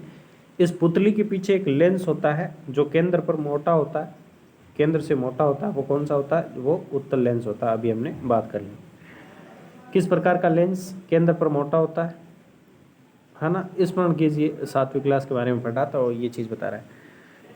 लेंस प्रकाश को आंख के पीछे एक परत पर फोकसित करता है। इस परत को रेटिना कहा जाता है। रेटिना या दृष्टि पटल कहा जाता है ना। और रेटिना अनेक तंत्रिकाओं का बना होता है। रेटिना जो है ना अनेक तंत्रिकाओं का बना होता है। तंत्रिका कोशिका द्वारा अनुभव की गई संवेदनाओं को दृक् तंत्रिका द्वारा मस्तिष्क तक पहुंचा दिया जाता है। और ये जो तंत्रिकाएं हैं दो प्रकार की होती है, शंकु और शलाका। एक तो होती है शंकु, दूसरी होती है शलाका। देखो शंकु जो है वो तीव्र प्रकाश के लिए सुग्राही होती है और शलाका जो है मंद प्रकाश के लिए सुग्राही होती है। ये चीज़ आप ध्यान में रखना। शंकु किसके लिए? शंकु आपकी तीव्र प्रकाश और शलाका मंद प्रकाश के लिए सुग्राही होती है। इसके अलावा शंकु रंगों की सूचनाएं भी भेजते हैं। शंकु जो होते हैं ना वह रंगों की भी सूचना भेजते हैं। दृक् तंत्रिका तथा रेटिना की संधि पर कोई भी तंत्रिका कोशिका नहीं होती है। इस बिंदु को अंध बिंदु कहते हैं। यहाँ पर कोई भी चित्र नहीं बनता, अंध बिंदु कहते हैं। इसके अतिरिक्त इसके अस्तित्व को निम्न प्रकार से प्रदर्शित किया जा सकता है। देखो फिर से एक क्रियाकलाप आया है। ये अंध बिंदु को समझाने के लिए एक पट्टी लेनी है, एक तरफ क्रॉस कर दें, दूसरी तरफ ये गोलाकार ये बना दें। फिर इनको आंख के पास ला करके एक आंख बंद करके दूसरी आंख से देखना है। तो आपको एक टाइम में एक ही चीज़ दिखेगी, या तो क्रॉस दिखेगा या फिर ये गोल का जो टिकिया है ये दिखेगी। तो इससे ये अंध बिंदु का अस्तित्व पता लगता है। ठीक है, इसके बाद देखना रेटिना के बारे में बात की जा रही है यहाँ पे। रेटिना पर बने प्रतिबिंब का प्रभाव ये इंपॉर्टेंट है भाई। देखना रेटिना पर बने प्रतिबिंब का प्रभाव वस्तु को हटा लेने के तुरंत बाद ही समाप्त नहीं हो जाता है। ये लगभग कितने टाइम तक रहता है? लगभग 1/16 सेकंड तक ये बना रहता है। इसलिए यदि नेत्र पर प्रति 16 सेकंड है ना, प्रति सेकंड, यानी कि नेत्र पर प्रति सेकंड 16, एक सेकंड में 16 बार या इससे अधिक दर पर किसी गतिशील वस्तु के स्थिर प्रतिबिंब बनते हैं ना भाई, 16 एक सेकंड में 16 बार या 16 से अधिक बार कोई प्रतिबिंब बनते हैं, गतिशील वस्तु के स्थिर प्रतिबिंब बनते हैं, तो नेत्र को वह वस्तु चलचित्र की भांति चलती फिरती अनुभव होगी। यानी वो हमें वीडियो के रूप में दिखाई देगी, है ना। 16 बार या 16 से अधिक बार ये अगर प्रतिबिंब बनता है ना तो हमें वो वस्तु वीडियो के रूप में दिखाई देगी। यहाँ पर एक क्रियाकलाप और देख सकते हैं, जो देखो यहाँ पर देखो यही चीज़ है जो चलती फिरती आपको वीडियो दिखेगा। ये एक तरफ गत्ते के एक तरफ चिड़िया है, दूसरी तरफ पिंजरा बनाया है, फिर इसको ये रोटेट किया जाता है ना, तो ये ऐसा लगता है, प्रतीत होता है, यानी एक सेकंड में 16 बार से अधिक बार ये गतिशील होती है, तो ये ऐसा प्रतीत होता है कि ये पक्षी पिंजरे के अंदर आ रहा है। तो इस प्रकार से प्रतीत होता है, ठीक है ना। तो ये 1/16 का कंसेप्ट यहाँ पे लग जाता है। तो हम जो चलचित्र देखते हैं ना वह वास्तव में कुछ भिन्न अनेक चित्रों का उपयुक्त क्रम पर्दे पर प्रक्षेपण है। उन्हें नेत्र के सामने प्राय 24 प्रतिबिंब प्रति सेकंड यानी 16 प्रति सेकंड की दर से भी अधिक हो गया की दर से परिवर्तित होते दिखाया जाता है। इस प्रकार हम चलचित्र देख पाते हैं, यानी कोई भी वीडियो जो है वो देख पाते हैं। तो ये इसका कंसेप्ट रहता है। अब क्या है, इन नेत्रों की बाहरी जो वस्तुएं हैं सुरक्षा करने के लिए क्या होगा, देखो एक मिनट। नेत्रों को बाहरी वस्तुओं के प्रवेश से सुरक्षा देने के लिए प्रकृति ने पलकें दी हमें। पलकें बंद होकर अनावश्यक प्रकाश को भी नेत्रों में प्रवेश करने से रोक देती है। नेत्र एक ऐसा अद्भुत यंत्र है ना, कि सामान्य नेत्र जो होता है वो दूर स्थित वस्तुओं के साथ साथ निकट की वस्तुओं को भी स्पष्टता से देख सकता है। वह न्यूनतम दूरी जिस पर नेत्र वस्तुओं को स्पष्टतया देख सकता है वह आयु के साथ साथ क्या होती है भाई, परिवर्तित होती रहती है। सामान्य नेत्र द्वारा पढ़ने के लिए सर्वाधिक सुविधाजनक दूरी जो होती है वो 25 सेंटीमीटर होती है, लगभग 25 सेंटीमीटर होती है। ये इम्पोर्टेंट कर लेना। कुछ मनुष्य पास रखी हुई वस्तुओं को स्पष्ट रूप से देख सकते हैं, परंतु दूर की वस्तुओं को स्पष्ट नहीं देख पाते हैं। कौन सा रोग हुआ बताइएगा? निकट दृष्टि या दूर दृष्टि। इसके विपरीत कुछ मनुष्य निकट रखी हुई वस्तुओं को सुस्पष्ट नहीं देख पाते हैं, परंतु दूर की वस्तुओं को स्पष्ट देख सकते हैं। उचित संशोधकों लेंस के उपयोग के द्वारा नेत्र के इन दृष्टि दोषों का संशोधन जो है वो किया जा सकता है, उपाय किया जा सकता है। कभी कभी विशेष रूप से वृद्धावस्था में नेत्र दृष्टि धुंधली हो जाती है। अभी मैं आपको ये सारे रोग बताऊंगा अभी, है ना, 3-4 रोग जो आंखों के रोग होते हैं वो सारे अभी बताऊंगा। दृष्टि दोष, निकट दृष्टि दोष, है ना, दूर दृष्टि, हाइपरमेट्रोपिया, ये जो होते हैं, धुंधली हो जाती है। ये नेत्र लेंस के धुंधला हो जाने के कारण ऐसा होता है। ऐसा होने पर यह कहा जाता है कि नेत्र में मोतियाबिंद विकसित हो रहा है। इसके कारण दृष्टि कमजोर हो जाती है, जो कभी कभी अत्यधिक गंभीर रूप ले लेता है। इस दोष की चिकित्सा संभव है। अपारदर्शी लेंस को हटाकर नया कृत्रिम लेंस लगा दिया जाता है। आधुनिक प्रौद्योगिकी ने इस प्रक्रिया को और सरल और सुरक्षित जो है वो बना दिया गया है। अब आइए अपन बात करते हैं कि नेत्रों की देखभाल कैसे करें। लेकिन उससे पहले मैं अभी आपको ये दृष्टि दोषों के बारे में बता देता हूँ कि अभी अपन यहाँ पे पढ़े थे ना कि कभी कभी क्या होता है, हाँ ये रहा, कि कुछ मनुष्य पास रखी हुई वस्तु को स्पष्ट देख सकते हैं लेकिन दूर की वस्तु को स्पष्ट नहीं देख पाते हैं। तो जो पास रखी हुई वस्तु को स्पष्ट देख ले है ना, निकट की वस्तु यानी पास की वस्तु स्पष्ट देख ले, तो उसको निकट दृष्टि दोष कहा जाता है। क्या कहा जाता है? निकट दृष्टि दोष, निकट दृष्टि दोष। और कुछ मनुष्य क्या है, इसके विपरीत कुछ मनुष्य निकट रखी वस्तुओं को स्पष्ट नहीं देख पाते हैं। निकट की वस्तु को स्पष्ट नहीं देख पाते हैं, जबकि दूर की वस्तु को स्पष्ट देख पाते हैं। जब दूर की वस्तु को स्पष्ट देख पाते हैं तो इसे दूर दृष्टि दोष कहा जाता है। ये उल्टा होता है, ठीक है ना, आप जान सकते हैं। इनको थोड़ा सा डिटेल से मैं यहाँ पे बता देता हूँ। ये देखो, ये अपना स्थान आपको मिल गया है, यहाँ पर अपन देख सकते हैं। देखो मैं आपको बता देता हूँ कि दूर दृष्टि दोष किसे कहते हैं। दूर दृष्टि दोष, दूर दृष्टि दोष, ठीक है। दूर दृष्टि दोष को समझ लीजिएगा। इसको इंग्लिश में क्या कहेंगे पहले तो बताएं। दूर दृष्टि दोष को इंग्लिश में हाइपरमेट्रोपिया कहते हैं, ठीक है, HYPER ठीक है ना, हाइपरमेट्रोपिया, METROPIA, हाइपरमेट्रोपिया, ये होता है दूर दृष्टि दोष। इसमें क्या होगा, दूर की वस्तु स्पष्ट दिखेगी। दूर की वस्तु क्या होगी, दूर की वस्तु स्पष्ट, आपकी दूर की वस्तु बिल्कुल स्पष्ट आपको दिखाई देगी, लेकिन निकट की वस्तु जो है वो स्पष्ट नहीं देगी। निकट की वस्तु स्पष्ट दिखाई नहीं देती है, ठीक है। दूर दृष्टि दोष में दूर की वस्तु तो स्पष्ट दिखाई देती है, जबकि दोष कौन सा, दूर दृष्टि का, लेकिन दूर की वस्तु स्पष्ट आपको दिखाई देगी। यही सही है, यही सत्य चीज़ है। दूर की वस्तु स्पष्ट दिखाई दे रही है, इसका मतलब आपको दूरदृष्टि रोग है, और निकट की वस्तु आपको अस्पष्ट दिखाई देगी इसमें। इसका कारण क्या है समझना। होता क्या है, दूरदृष्टि दोष में क्या होता है, जैसे मान लो देखो, ये आपका अभी हमने बात की थी रेटिना की, जो बात की थी ना हमने, ये रहा रेटिना, आँख थी। इसमें यहाँ पर कोई भी बिंदु है आपका फोकस बिंदु है, F मान सकते हो, कोई भी आप बिंदु मान सकते हो, ठीक है। अब ये मान लो यहाँ पर रेटिना है तो यहाँ से क्या होगा, यहाँ से आपने कोई भी चीज़ है, जैसे मान लो अपन देखें तो वस्तु, यहाँ पर लेंस आप मान सकते हो, ये लेंस है, ये लेंस है। एक मिनट मैं थोड़ा सा अलग कलर से आपको बना देता हूँ। ये आपका लेंस मान लो, यहाँ पर लेंस मान सकते हैं, ये आपका क्या लेंस है, ठीक है। अब यहाँ पर क्या होता है, कोई भी जो है आपका प्रतिबिंब बनता है रेटिना पर। ये रेटिना मैंने बताया आपको, रेटिना पर कोई प्रतिबिंब, जैसे मान लो ये प्रतिबिंब आया, ठीक है, ये जो प्रतिबिंब है ये आपका इस नेत्र के माध्यम से यहाँ पे आया प्रतिबिंब, और ये रेटिना पर ये प्रतिबिंब बना ठीक है। कायदे से तो क्या है, प्रतिबिंब जब रेटिना पर बनता है तो कोई किसी प्रकार का कोई दोष नहीं होता है। लेकिन दूर दृष्टि दोष में क्या होता है, रेटिना पर ये प्रतिबिंब ना बन करके, ये प्रतिबिंब जो है ना, ये रेटिना पर ना बन करके, ये वाले जो रेटिना है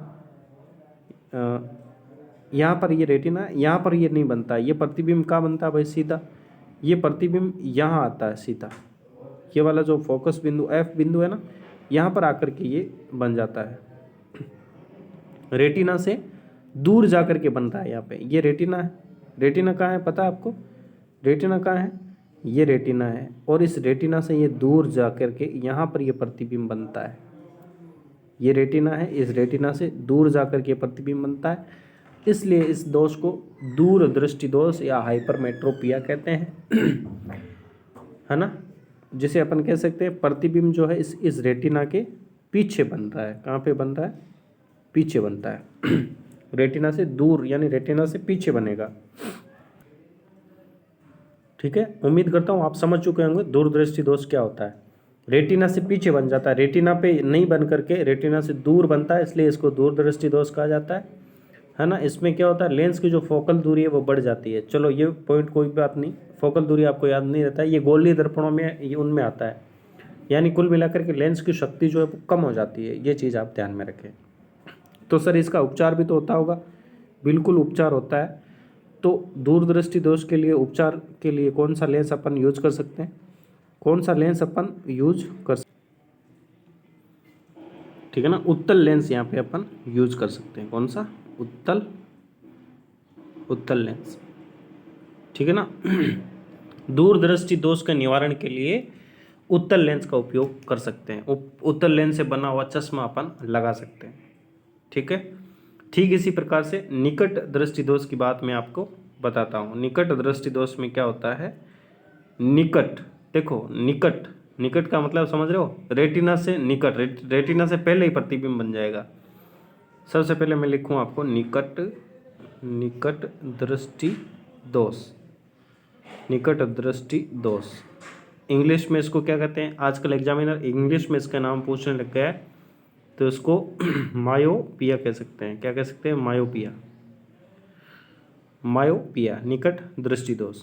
अब इसमें क्या होता है इसको देखना। ये मान लो नेत्र है, क्या है? नेत्र है। यहाँ पर लेंस है, और यहाँ पे जो है आपका प्रकाश आया, कोई भी प्रतिबिंब बना, तो प्रतिबिंब लेंस की ओर जाएगा, रेटिना पे ये प्रतिबिंब बनना चाहिए। रेटिना कहाँ होता है? यहाँ होता है। रेटिना यहाँ होता है, तो प्रतिबिंब कायदे से यहाँ बनना चाहिए रेटिना के ऊपर, लेकिन ये रेटिना के ऊपर ना बन करके जो प्रतिबिंब है वो रेटिना से पहले यहाँ पर ही बन जाता है। प्रतिबिंब कहाँ बन जाता है भाई? रेटिना से पहले ही यहाँ पर बन जाता है। ये आपका फोकसित बिंदु है, यहाँ पर आपका निकट ही बन जाता है, यानी रेटिना से पहले ही बन जाता है। तो ऐसा दोष जिसमें प्रतिबिंब रेटिना पर ना बन करके रेटिना के निकट, रेटिना से पहले ही बन जाता है, तो इसे निकट दृष्टि दोष कहा जाता है। ठीक है, जिससे लेंस की क्षमता बढ़ जाती है, और आपको जो है निकट की वस्तु तो क्या है? दिखाई देती है, लेकिन दूर की वस्तु आपको जो है स्पष्ट रूप से दिखाई नहीं देती है। निकट की वस्तु देखो, निकट दृष्टि दोष में निकट की वस्तु साफ साफ स्पष्ट दिखाई देगी। निकट की वस्तु तो स्पष्ट दिखाई देगी, लेकिन दूर की वस्तु आपको दिखाई नहीं देगी। ये चीज़ आप ध्यान में रखना। और अब इसका इलाज कैसे कर सकते हैं? निकट दृष्टि दोष का इलाज कैसे होता है? अवतल दर्पण से इसका इलाज होता है, अवतल लेंस से। अवतल लेंस से बना हुआ चश्मा जो है आप पहनेंगे, तब आप निकट दृष्टि दोष से इसका उपाय कर सकते हैं। उम्मीद करता हूँ दोनों दृष्टि दोषों को आप समझ चुके होंगे। मैं फिर से बता रहा हूँ, दूर दृष्टि दोष में जो प्रतिबिंब है रेटिना से दूर जा कर के बनता है, और निकट दृष्टि दोष में प्रतिबिंब रेटिना से निकट या रेटिना से पहले बन जाता है। दूर दृष्टि दोष में उत्तल लेंस का उपयोग करते हैं, और निकट दृष्टि दोष में अवतल लेंस का उपयोग करते हैं। कन्फ्यूजन होता है तो इसको एक सूत्र आप याद रख सकते हैं, अनिल। अनिल ए यानी अवतल दर्पण, नी यानी निकट दृष्टि दोष। ठीक है, निकट दृष्टि दोष, अवतल दर्पण निकट दृष्टि दोष के लिए, निकट दृष्टि दोष के लिए अवतल लेंस का यूज अपन कर सकते हैं। समझ रहे हो? ठीक है ना, ये आप याद रख सकते हैं। और अनिल से हैं, अम्ल जो होता है नीले लिटमस पत्र को लाल कर देता है। दो कंसेप्ट इस अनिल से आपको निकल करके आ जाते हैं। अम्ल जो होते हैं नीले लिटमस पत्र को लाल कर देते हैं, और अवतल लेंस जो है निकट दृष्टि दोष के लिए यूज में लिया जाता है। तो ये कंसेप्ट आपका क्लियर होना चाहिए। और भी रोग होते हैं जैसे जरा दृष्टि होता है। इसके अलावा जरा दृष्टि में क्या होता है, दूर और पास दोनों की वस्तुएं स्पष्ट नहीं दिखाई देती है। तो इसमें जो गोलीय दर्पण होते हैं, उत्तल और अवतल जिसे कहते हैं, वो लेंस है यहाँ पे यूज़ लिया जाता है। तो ये आपके सिलेबस से बाहर की चीज़ें हो जाएंगी है ना। और इसके अलावा ये दो चीज़ें जो थी आपके इम्पोर्टेंट थी। अब देखो नेक्स्ट है, अपन चैप्टर में ही आ जाते हैं। और यहाँ से देखो ये देखो आपने यहाँ से पढ़ा था, हाँ, तो ये देख ली थी। अब नेत्रों की देखभाल अपन कर सकते हैं, ठीक है ना। देखभाल कैसे करें नेत्रों की देखभाल, ये आवश्यक है कि नेत्रों की उचित देखभाल हमें करनी चाहिए। कैसे, यदि परामर्श दिया गया है तो उचित चश्मे का उपयोग करें। और नेत्रों के लिए बहुत कम या बहुत अधिक प्रकाश हानिकारक होता है। एक तो बहुत कम प्रकाश में भी नहीं बैठना चाहिए और तीव्र प्रकाश में भी आपको नहीं बैठना चाहिए, क्योंकि अपर्याप्त जो प्रकाश होता है वो नेत्रों में खिंचाव तथा सिरदर्द कर सकता है। सूर्य या किसी शक्तिशाली लैंप का अत्यधिक तीव्र प्रकाश अथवा लेजर टॉर्च का प्रकाश रेटिना को क्या कर सकता है, क्षति पहुंचा सकता है रेटिना को। तो ऐसा आपको नहीं करना है। तो इस प्रकार से आँख की भी आपको देखभाल आपको करनी है। अब आइए देखिएगा इसके अलावा भी और पॉइंट है जिनके बारे में अपन जाने।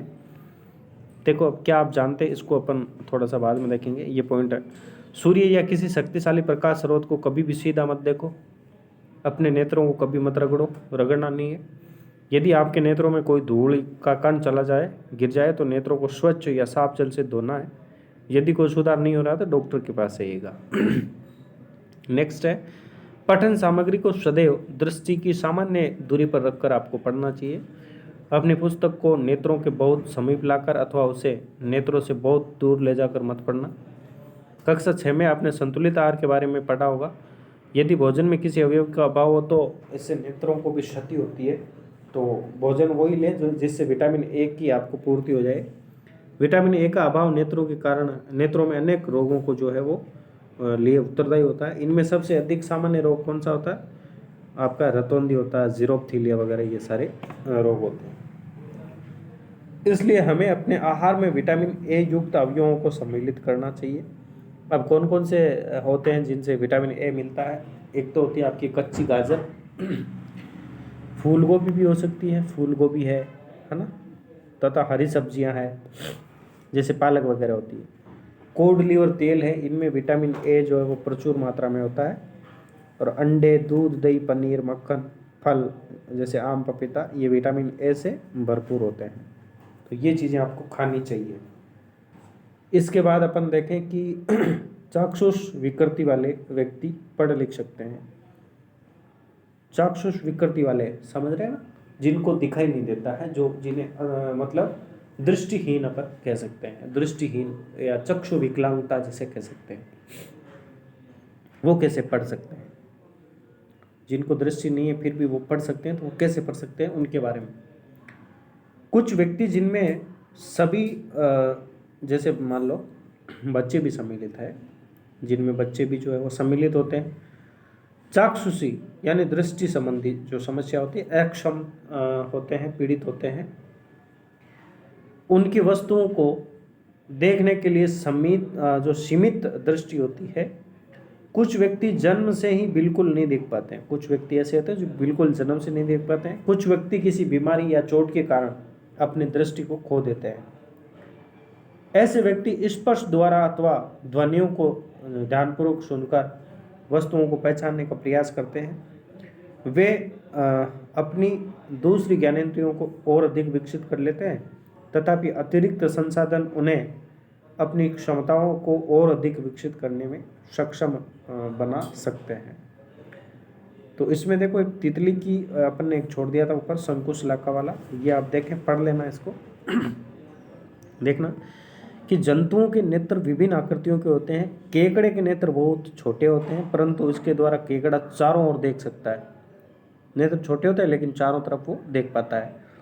इसलिए यदि शत्रु पीछे से भी वार करता है उसकी ओर आता है तो वो तब भी उसे पता लग जाता है और वो अपने बचाव कर पाता है। तितली के नेत्र बड़े होते हैं जो सहस्त्रों छोटे नेत्रों से मिलकर बने प्रतीत होते हैं। ये केवल सामने अथवा पार्श्व में ही नहीं बल्कि पीछे भी देख पाती है, तितली के नेत्र भी, है ना। उल्लू रात में भली भांति देख सकता है परंतु दिन में नहीं देख पाता है, क्योंकि इसके विपरीत दिन में प्रकाश स्रोत में सक्रिय पक्षी जैसे चील गरुड़ जो होते हैं वो दिन में अच्छी प्रकार से देख सकते हैं, लेकिन रात में ठीक से नहीं देख पाते हैं। उल्लू के नेत्र में बड़ा कॉर्निया तथा बड़ी पुतली होती है। उल्लू का नेत्र होता है उसमें कॉर्निया भी बड़ा होता है, पुतली भी बड़ी होती है ताकि नेत्र में अधिक प्रकाश प्रवेश कर सके। इसके साथ साथ इसके रेटिना में बड़ी संख्या में शलाकाएं होती है तथा केवल कुछ ही शंकु होते हैं। इसके विपरीत दिन में पक्षियों के नेत्रों में शंकु अधिक तथा शलाकाएं कम होती है। तो ये चीज़ भी अपन ने पढ़ ली।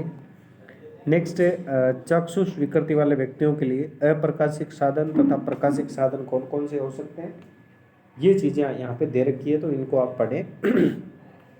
देखना, अप्रकाशिक साधन कौन कौन से होते हैं। चाक्षुष साधन, दूसरा स्पर्श साधन जो स्पर्श ज्ञानेंद्रिय द्वारा उपयोग करके, तीसरा श्रवण साधन जो श्रवण ज्ञानेंद्रिय की सहायता से होता है, और तीसरा इलेक्ट्रॉनिक साधन ये इसमें सम्मिलित होते हैं।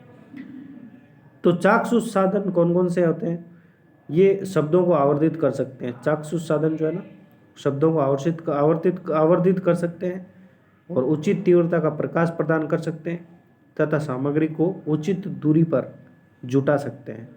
ये तो हो गए चाक्षुष साधन। फिर है स्पर्श साधन, कौन कौन से होते हैं। इनमें देखो ब्रेल लिपि है, ब्रेल लेखन पाटी है, जो उभरे हुए अक्षर होते हैं वो ब्रेल लिपि वाले तथा शलाका सम्मिलित है, और चाक्षुष विकृति युक्त व्यक्तियों को पढ़ने तथा लिखने में ये सहायता करते हैं। और आपके श्रवण साधनों में कौन कौन हो सकते हैं, इसमें कैसेट हो सकती है, टेप रिकॉर्डर हो सकती है, बोलने वाली पुस्तकें हो सकती है, ऐसे अन्य और भी साधन इसमें सम्मिलित हो सकते हैं। बोलने वाले कैलकुलेटर और कंप्यूटर ये आपके इलेक्ट्रॉनिक साधनों की श्रेणी में आ जाएंगे, है ना, जिनके अनेक संगणक कार्य जो है वो किए जा सकते हैं। बंद परिपत्र टेलीविज़न भी एक इलेक्ट्रॉनिक साधन ही है जो मुद्रित सामग्री को उचित विपर्यास तथा प्रदीप्त के साथ आवर्धित करता है। आजकल श्रवण सीडी तथा कंप्यूटरों के साथ वाक यंत्र भी वांछित विषय को सुनने तथा लिखने में अत्यधिक सहायक होता है। देखो ये तो अप्रकाशिक में थे। अब प्रकाशिक साधनों में कौन कौन से चीज़ें आएंगी। द्विफोक्सी लेंस आ जाएगा, संस्पर्श लेंस है, रंजित लेंस है, आवर्धक है, दूरबीन साधन, ये सारी चीज़ें हैं प्रकाशिक में सम्मिलित होते हैं। जबकि लेंसों के संयोजन में चाक्षुष सीमाबंधन के संशोधन के लिए उपयोग किए जाते हैं। दूरबीन साधन चौक बोर्ड तथा कक्षा प्रदर्शनों को देखने के लिए उपलब्ध है। ये चीज़ हो गई। अब समझते हैं ब्रेल पद्धति क्या है। ब्रेल पद्धति क्या है कि चाक्षुष विकृति युक्त व्यक्तियों के लिए सर्वाधिक लोकप्रिय साधन ब्रेल कहलाता है, जो किसने बनाए थे, लुई ब्रेल के द्वारा ये बनाई गई थी। लुई ब्रेल जो स्वयं एक चक्षु विकृति युक्त व्यक्ति थे, इन्होंने चक्षु विकृति युक्त व्यक्तियों के लिए एक पद्धति विकसित की, है ना। इसे 1821 में प्रकाशित किया गया था। ये देखिएगा लुईस ब्रेल, आपके चित्र आपको देख सकते हैं आप, लुई ब्रेल। वर्तमान पद्धति 1932 में अपनाई गई थी। सामान्य भाषाओं, गणित तथा वैज्ञानिक विचारों के लिए ब्रेल कोड है, और ब्रेल पद्धति का उपयोग करके अनेक भारतीय भाषाओं को पढ़ा जा सकता है। ये देखो ब्रेल पद्धति है। इस ब्रेल पद्धति में इस प्रकार से सी ऐसे लिखा जाएगा, डॉट्स में लिखा जाता है, पॉइंटों में लिखा जाता है। देखो ब्रेल पद्धति में 63 बिंदुकित पैटर्न होते हैं। कितने? 63 होते हैं, जिनके माध्यम से अक्षरों की बनावट होती है और इनको क्या है, उभार दिया जाता है, उभरे हुए रूप में होते हैं, ताकि चक्षु विकृति वाला व्यक्ति है इसको हाथ से स्पर्श करके ये इसको पहचान सके कि ये कितना है, सी कौन सा है, ए कौन सा है। इस प्रकार से ये ब्रेल लिपि होती है। इस पैटर्न को जब ब्रेल शीट पर उभारा जाता है तो ये चक्षु विकृति युक्त व्यक्तियों को छूकर शब्दों को पहचानने में सहायता करते हैं। स्पर्श को आसान बनाने के लिए बिंदुओं को थोड़ा सा ऊपर उभार दिया जाता है, थोड़ा सा, है ना। तो ये आपका ब्रेल सिस्टम भी हो गया। और इसी के साथ ही आपका चैप्टर है वो एंडिंग की ओर जा रहा है। यहाँ पर एक और आ जाता है, जैसे देखो कि चाक्षु विकृति युक्त व्यक्ति ब्रेल पद्धति को अक्षरों से सीखना प्रारंभ करता है। इसके पश्चात विशेष छापों एवं अक्षरों के संयोजन को पहचानता है और सीखने की विधियां स्पर्श से पहचान करने पर ये निर्भर होती है, और जो प्रत्येक छाप होती है उसको स्मरण करना पड़ता है। ब्रेल पाठों को हाथ से या मशीन से तैयार किया जा सकता है, और आजकल तो बहुत सारे टाइपराइटर वगैरह युक्तियां हैं तथा मुद्रण मशीनें भी है, ये भी आपकी विकसित हो गई है। अब देखो कुछ ऐसे व्यक्ति जो चक्षु विकृति थे, आंखों से जो है विकलांग थे, लेकिन अपने अपने क्षेत्र में बहुत नाम कमाया जिन्होंने, उनके बारे में यहाँ पे जानकारी दी गई है। देखो कुछ चक्षुष विकृति युक्त भारतीयों को महान उपलब्धियां प्राप्त करने का श्रेय है। जैसे एक दिवाकर नाम का व्यक्ति था। दिवाकर नामक एक प्रतिभा संपन्न बालक ने गायक के रूप में आश्चर्यजनक प्रदर्शन किए, वो बहुत बड़ा गायक बना। जन्म से पूर्णतया चक्षु विकृति युक्त श्री रविंद्र जैन साहब, जिन्होंने पूरे रामायण के जो सॉन्ग है वो गाए थे। रामायण की रचना जो है, इस जो टीवी सीरियल पे आया था रामायण, उसमें म्यूजिक दिया था और बहुत सारे गाने भी उन्होंने गाए थे। इलाहाबाद से अपनी संगीत प्रभाकर की उपाधि प्राप्त की। उन्होंने एक गीतकार, संगीतकार, गायक के रूप में अपनी श्रेष्ठता को दर्शाया था। रविंद्र जैन साहब बहुत अच्छे गायक भी थे, संगीतकार भी थे और गीतकार भी थे। श्री लाल आडवाणी जो स्वयं चक्षुष विकृति युक्त थे, उन्होंने भारत में विकलांगों के पुनर्वास तथा विशिष्ट शिक्षा के लिए एक संस्था की स्थापना की। इसके अतिरिक्त उन्होंने यूनेस्को में ब्रेल समस्याओं पर भारत का प्रतिनिधित्व भी किया था। अब एक लास्ट में अमेरिका की आ जाती है हेलन केलर। अमेरिका की एक लेखिका, प्राध्यापिका हेलन केलर, ठीक है, संभवतः सर्वविदित प्रेरक चाक्षुष विकृति युक्त महिला है। 18 महीने की आयु में उन्होंने अपनी दृष्टि खो दी थी। जो महज 18 महीने की थी ना, उस समय आंखों की दृष्टि खो दी थी उन्होंने, लेकिन उन्होंने उनके संकल्प तथा साहस के कारण वे एक विश्वविद्यालय में स्नातक की उपाधि ग्रहण कर सकी। और स्टोरी ऑफ माई लाइफ जो कि 1903 में ये प्रकाशित हुई, इसके सहित उन्होंने अनेक पुस्तकें भी लिखी थी। तो स्टोरी ऑफ माई लाइफ पुस्तक किन की है? हेलन केलर की। तो हेलन केलर की आप फोटो भी देख सकते हैं। तो इसके साथ ही आपकी जो है बुक है वो कंप्लीट होती है, ठीक है। आपने क्या सीखा, ये वीडियो को पॉज करके आप एक एक पॉइंट्स को आप पढ़ सकते हैं। तो अब चलिए अपन प्रीवियस ईयर के सवालों की ओर बढ़ते हैं। आइएगा, प्रीवियस ईयर के कौन कौन से सवाल पूछे गए थे।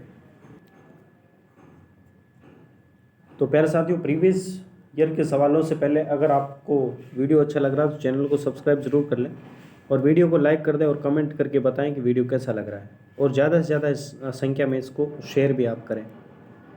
तो चलिए, स्क्रीन पर आपका पहला सवाल आपके सामने आ जाता है। देखो, इसमें कहा गया कि एक समतल दर्पण को क्षैतिज में रखा गया है। एक समतल दर्पण को क्षैतिज रखा गया है। एक निश्चित स्रोत से एक प्रकाश किरण इसके केंद्र पर 45 डिग्री के कोण पर आपतित होती है। दर्पण को इसके केंद्र पर 10 डिग्री वामावृत घुमाया जाता है तो परावर्तित किरण खाली जगह दिशा में खाली जगह घूमेगी, डैश घूमेगी। तो क्या होगा इसका आंसर? देखो, इसका आंसर से पहले आपको मैं एक चीज़ बता देता हूँ कि जैसे मान लो एक समतल दर्पण है, उसको क्षैतिज पर रखा गया है और एक निश्चित स्रोत से इसको क्या है भाई, मतलब इधर उधर जो है रोटेट किया जाता है या घुमाया जाता है ना। तो इसमें क्या होता है, ये उसी दिशा में तो घूमेगा ही घूमेगा, लेकिन ये 2v वेग से घूम जाता है, यानी डबल जो होता है उससे ये घूम जाता है। जो जितना आपका डिग्री पर घुमाना होता है वो उसका डबल डिग्री में क्या करता है, वो डबल डिग्री में घूम जाता है। कैसे? कि यदि किसी समतल दर्पण थीटा कोण से अगर घुमा दिया जाता है ना, तो परावर्तित प्रकाश की किरण जो है वो कितने डिग्री घूम जाएगी, तो वो 2 थीटा डिग्री पे घूम जाएगी। किससे? 2 थीटा डिग्री पे घूम जाएगी, यानी उसके डबल घूम जाती है। तो यहाँ पर कौन सा डिग्री है, 10 डिग्री है, तो 10 का डबल क्या हो जाएगा, 20 डिग्री घूम पे 20 डिग्री थीटा पे, यानी 20 डिग्री पे घूम जाएगी, लेकिन किस दिशा में, उसी दिशा में, वामावर्त में, 20 डिग्री वामावर्त में घूम जाएगी। तो किस ऑप्शन में है, 20 डिग्री वामावर्त जिस ऑप्शन में रहेगा वही आपका आंसर हो जाएगा। ऑप्शन बी जो है आपका 20 डिग्री वामावर्त आपका राइट आंसर रहेगा।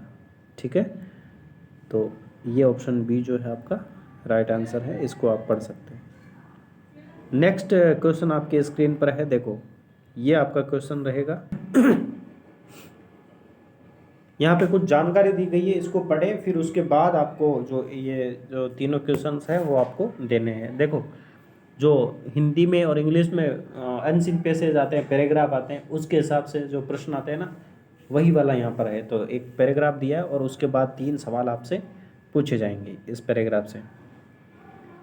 नीचे दी गई जानकारी को पढ़ें और उसके बाद प्रश्नों के उत्तर दीजिएगा। कि एक हॉल में 2 दीवारें, जिनमें से एक दरवाजे की ओर अभिमुख है और दूसरी सन्निकट है और इस पर लंबवत है, यानी ये इस प्रकार से है, एल बन रहा है।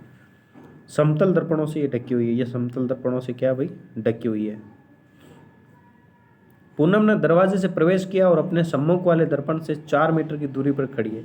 ये कोई दरवाज़ा था और यहाँ से वो पूनम प्रवेश करती है, और ये सामने वाला जो दर्पण है, सामने वाली दर्पण है, दीवार है, यहाँ से ये 4 मीटर की दूरी पे जो है खड़ी है। 4 मीटर की दूरी पर क्या है, खड़ी हो गई। अब क्या कह रहे हैं, वह दर्पण से निर्मित अपने प्रतिबिंब का अवलोकन करती है ना, प्रतिबिंब जो बनेगा उसका अवलोकन वो कर रही है। तो अब प्रश्न क्या है, प्रश्न ये है अपना, ये रहा कि पूनम 1 मीटर प्रति सेकंड की चाल से दर्पण की ओर चलती है, तो प्रतिबिंब पूनम की ओर डैश की चाल से तथा दर्पण की ओर आपके डैश की चाल से गमन करेगा। तो देखो अभी हमने बात की थी ना कि वस्तु के सापेक्ष और दर्पण के सापेक्ष क्या होता है। तो मुझे बताइएगा दर्पण के सापेक्ष क्या, सबसे पहले बताइएगा प्रतिबिंब पूनम की ओर यानी व्यक्ति की ओर, मतलब व्यक्ति की ओर क्या बनेगा, कौन से वेग से होगा, व्यक्ति है, इसका मतलब 2v, जो वेग दे रखा है उसको 2 से गुणा कर दो, 2v हो जाएगा। यानी 1 है, 1 का 2 से गुणा किया 2v, ठीक है ना। 2 मीटर प्रति सेकंड की चाल से किसके, पूनम व्यक्ति है, व्यक्ति के सापेक्ष 2v वेग से गति करेगा, और दर्पण के सापेक्ष जो है जितना दे रखा है, जो चाल दे रखी है उसी चाल से वो गमन करेगा। तो यहाँ पर कितनी दे रखी है चाल, 1 मीटर प्रति सेकंड है, तो यहाँ पर 1 मीटर प्रति सेकंड हो जाएगी। तो पहले डैश में आपके 2 होगा, 2 मीटर प्रति सेकंड, और दूसरे डैश में 1 होगा। तो ऑप्शन बी जो है इसका राइट आंसर रहेगा। ठीक है ना, ऑप्शन बी राइट आंसर। आप समझ चुके होंगे, मैंने बताया डिटेल से कि व्यक्ति के सापेक्ष तो 2v वेग हो जाता है, डबल होगा, और दर्पण के सापेक्ष वही रहेगा। तो ये चीज़ आप समझ चुके होंगे। ठीक है, ये आप पढ़ सकते हैं व्याख्या। नेक्स्ट क्वेश्चन आपके सामने ये है कि पूनम के पास है ना, यहाँ से पूनम के पास एक लेज़र पॉइंटर है, वह एक लेज़र पुंज प्रकाशित करती है जो उसके सम्मुख मौजूद दर्पण पर 20 डिग्री के कोण पर आपतित होता है। इस दर्पण से परावर्तन के बाद पुंज दूसरे दर्पण से टकराकर परावर्तित हो जाता है। तो दूसरे दर्पण से परावर्तन का कोण कितना होगा, ये इसके ऑप्शंस हैं। दूसरे दर्पण से कितना होगा तो दूसरे दर्पण से कैसे होगा, देखो पहले तो इस प्रश्न को आप समझें, ये कैसे होगा। देखो ये बता रहा है कि 2 लेंस यहाँ पे लगे हुए हैं। देखो ये एक तो ये पृष्ठ है, एक तो ये दर्पण है, ये दर्पण है। हमने बात की थी ना, ये दोनों दीवारों पे ये दर्पण लगे हुए थे। तो यहाँ पे ये कहा जा रहा है कि प्रकाश की किरण यहाँ पे इस पृष्ठ पे आपतित हो रही है, हो गई, यहाँ पे आपतित होकर के यहाँ पे ये टकरा रही है, ठीक है ना, दूसरे वाले दर्पण पे भी टकरा रही है, और यहाँ से ये 20 डिग्री का कोण जो है क्या बोल रहा है, दर्पण सम्मुख दर्पण पर 20 डिग्री का कोण आपतित होता है ना। आपतन कोण कितना हो गया, 20 डिग्री हो गया इसका। जब आपतन कोण 20 का है तो परावर्तन कोण भी कितना हो जाएगा, परावर्तन कोण भी 20 का हो जाएगा। और यहाँ पे कह रहा है कि वापस से ये दूसरे दर्पण ये दूसरा वाला दर्पण है, दूसरे वाले दर्पण से भी परावर्तित यहाँ पे हो रही है। ये दूसरा दर्पण मान लो आप, दूसरा दर्पण, ठीक है ना। तो यहाँ पर देखो, अब ये जो है, ये यहाँ पर आप अभिलंब यहाँ पे मान सकते हैं। देखो ये अभिलंब मान सकते हो एक, और ये एक अभिलंब है, ठीक है। रंग चेंज करता हूँ मैं, अभिलंब, देखो ये वाला अभिलंब है और ये अभिलंब है। तो मुझे बताना अभिलंब जो होता है इस पे कितने डिग्री का कोण बनता है, 90 डिग्री का एंगल बनता है। और ये इतना सा 20 का है ना। और ये वाला जो है ये भी आपका कितने का बनेगा भाई, 90 का बनेगा, ठीक है ना। एक मिनट, ये चल नहीं रहा पेन थोड़ा सा इसमें।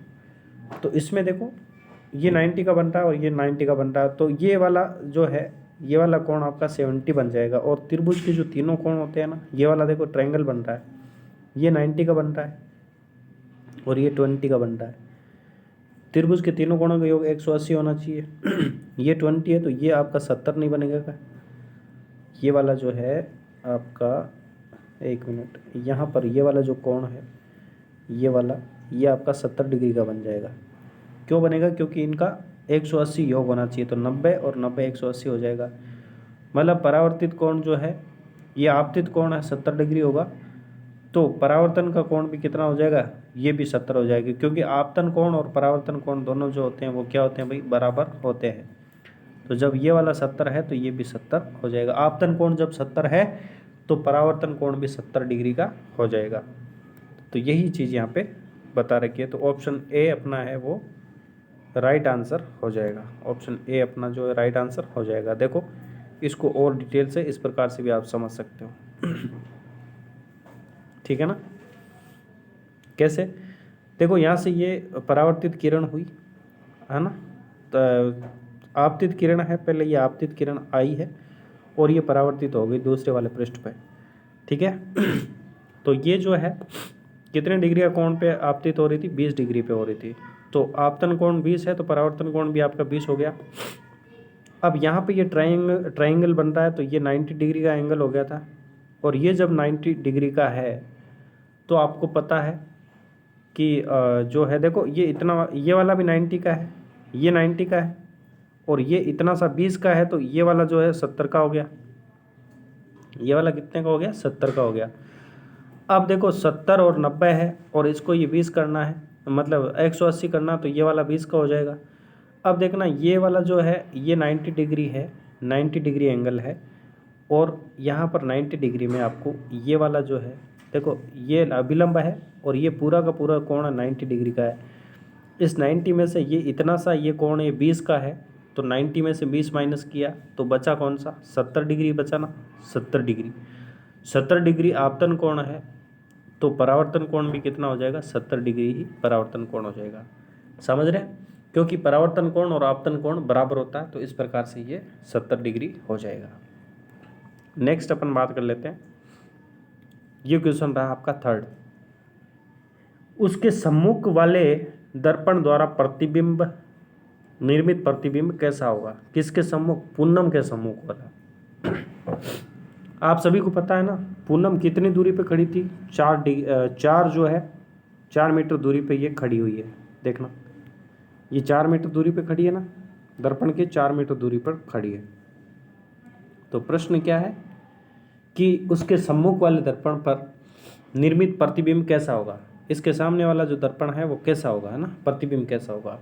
तो आप सभी को पता है कि समतल दर्पण से प्रतिबिंब कैसा बनता है, आभासी, सीधा और वस्तु के बराबर। आभासी देखो आभासी सीधा वास्तविक नहीं बनेगा, आभासी सीधा और वास्तविक सीधा नहीं बनेगा। देखो या तो सी होगा या आपका ए होगा। तो यहाँ पर थोड़ा सा दिमाग यहाँ पे लगाना, या तो सी होगा या तो सी होगा या तो ए होगा। यहाँ पर कैसे होगा देखना कि आभासी सीधा और उससे 8 मीटर की दूरी पर, उससे किससे, उससे किससे, किरण से, पूनम से, पूनम।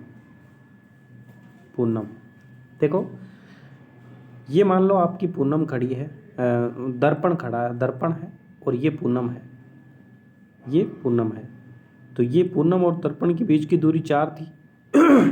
तो ये पूरा पूनम से प्रतिबिंब तो कहाँ बनेगा, प्रतिबिंब इतना ही, जितनी वस्तु, जितना दर्पण से वस्तु दूर है उतना ही प्रतिबिंब वस्तु से दूर होगा, दर्पण से दूर होगा। तो ये दूरी भी 4 होगी। तो ये प्रतिबिंब यहाँ पे बन रहा है।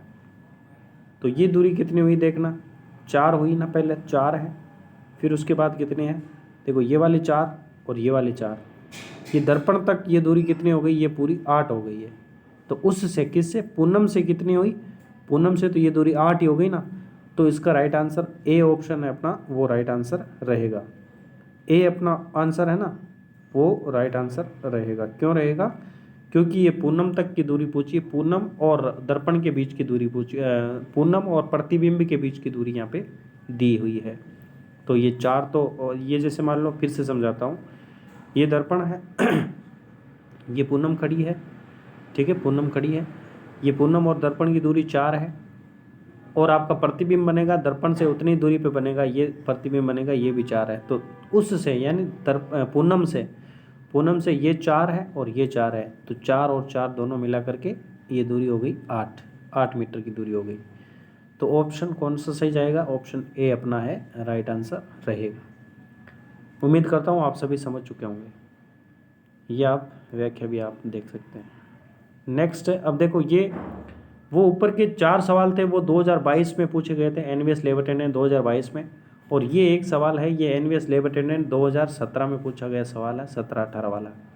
क्या है, देखो सीधा सीधा सवाल है, यदि समतल दर्पण पर प्रकाश की किरण से बना आपतन कोण 37 डिग्री है तो परावर्तन कोण कितना होगा। इसका जवाब आप कमेंट करें। इसका जवाब अगर आपको नहीं आया है तो बिल्कुल, देखो आपने ये टॉपिक पढ़ा ही नहीं है ऐसा मान लो। मैंने क्या कहा था, जितना आपतन कोण होगा उतना का उतना ही परावर्तन कोण होगा, क्योंकि आपतन कोण और परावर्तन कोण दोनों बराबर होते हैं। तो परावर्तन कोण भी कितना हो जाएगा प्यारे साथियों, 37 डिग्री हो जाएगा। तो इसका राइट आंसर ऑप्शन सी रहेगा, ठीक है। तो ये देखो इस प्रकार के सवाल आपके इस प्रकाश चैप्टर से पूछे जाते हैं। अब देखो आज का वीडियो वैसे भी लंबा हो गया, तो इसमें जो संभावित प्रश्न है वो कभी मैं जैसे अलग से आपको करवा दूंगा, ठीक है, या अभी मैं देखता हूँ वो सारे क्वेश्चंस हैं वो कुछ 5-10 मिनट और लगेंगे, या अभी देख लेते हैं, चलो देखते हैं अभी, है ना, ठीक है। हाँ तो चलिए फटाफट से ये वाले सवाल भी अपन देख लेते हैं जो संभावित प्रश्न है इस रूप में भी पूछे जा सकते हैं। तो सबसे पहला सवाल है, निम्नलिखित पर विचार करें। पहला सवाल, पहला ऑप्शन कि वस्तु द्वारा स्वयं का प्रकाश उत्सर्जन होता है, वस्तु द्वारा प्रकाश परावर्तन होता है, प्रकाश का विक्षेपण होता है। उपयुक्त में से कौन से कथन किसी वस्तु को देख पाने की घटना से संबंधित है। यानी कि ये जो 3 बातें लिख रखी है इनमें से वह कौन सी घटना है जिसके द्वारा वस्तु को अपन देख पाते हैं, है ना, ये बात पूछी हुई है। तो क्या वस्तु द्वारा स्वयं के प्रकाश से अपन देख पाते हैं, स्वयं के उत्सर्जन से अपन देख पाते हैं। वस्तु द्वारा प्रकाश का परावर्तन इसके माध्यम से भी हाँ देख पाते हैं। प्रकाश का विक्षेपण, विक्षेपण से अपन देख पाते हैं या नहीं देख पाते हैं, बताइएगा। विक्षेपण से अपन देख पाते हैं या नहीं देख पाते हैं, बताइएगा। तो देखो विक्षेपण से नहीं देख पाते हैं, तो इसका राइट आंसर है 1 और 2 जिसमें होगा वही होगा। तो ए ऑप्शन है इसका राइट आंसर रहेगा। ये रहा ऑप्शन ए। और देखो इसको आप पढ़ सकते हैं आराम से, वही चीज़ें जो बुक में अपन ने पढ़ी है, बिल्कुल शॉर्टकट रूप में यहाँ पे बता रखा है। नेक्स्ट क्वेश्चन है, प्रकाश के परावर्तन के संदर्भ में निम्नलिखित कथनों पर विचार आप कीजिएगा। तो देखो इस घटना में आपतन कोण सदैव परावर्तन कोण के बराबर होता है, बिल्कुल होता है, अभी अभी हमने देखा 37 डिग्री वाला।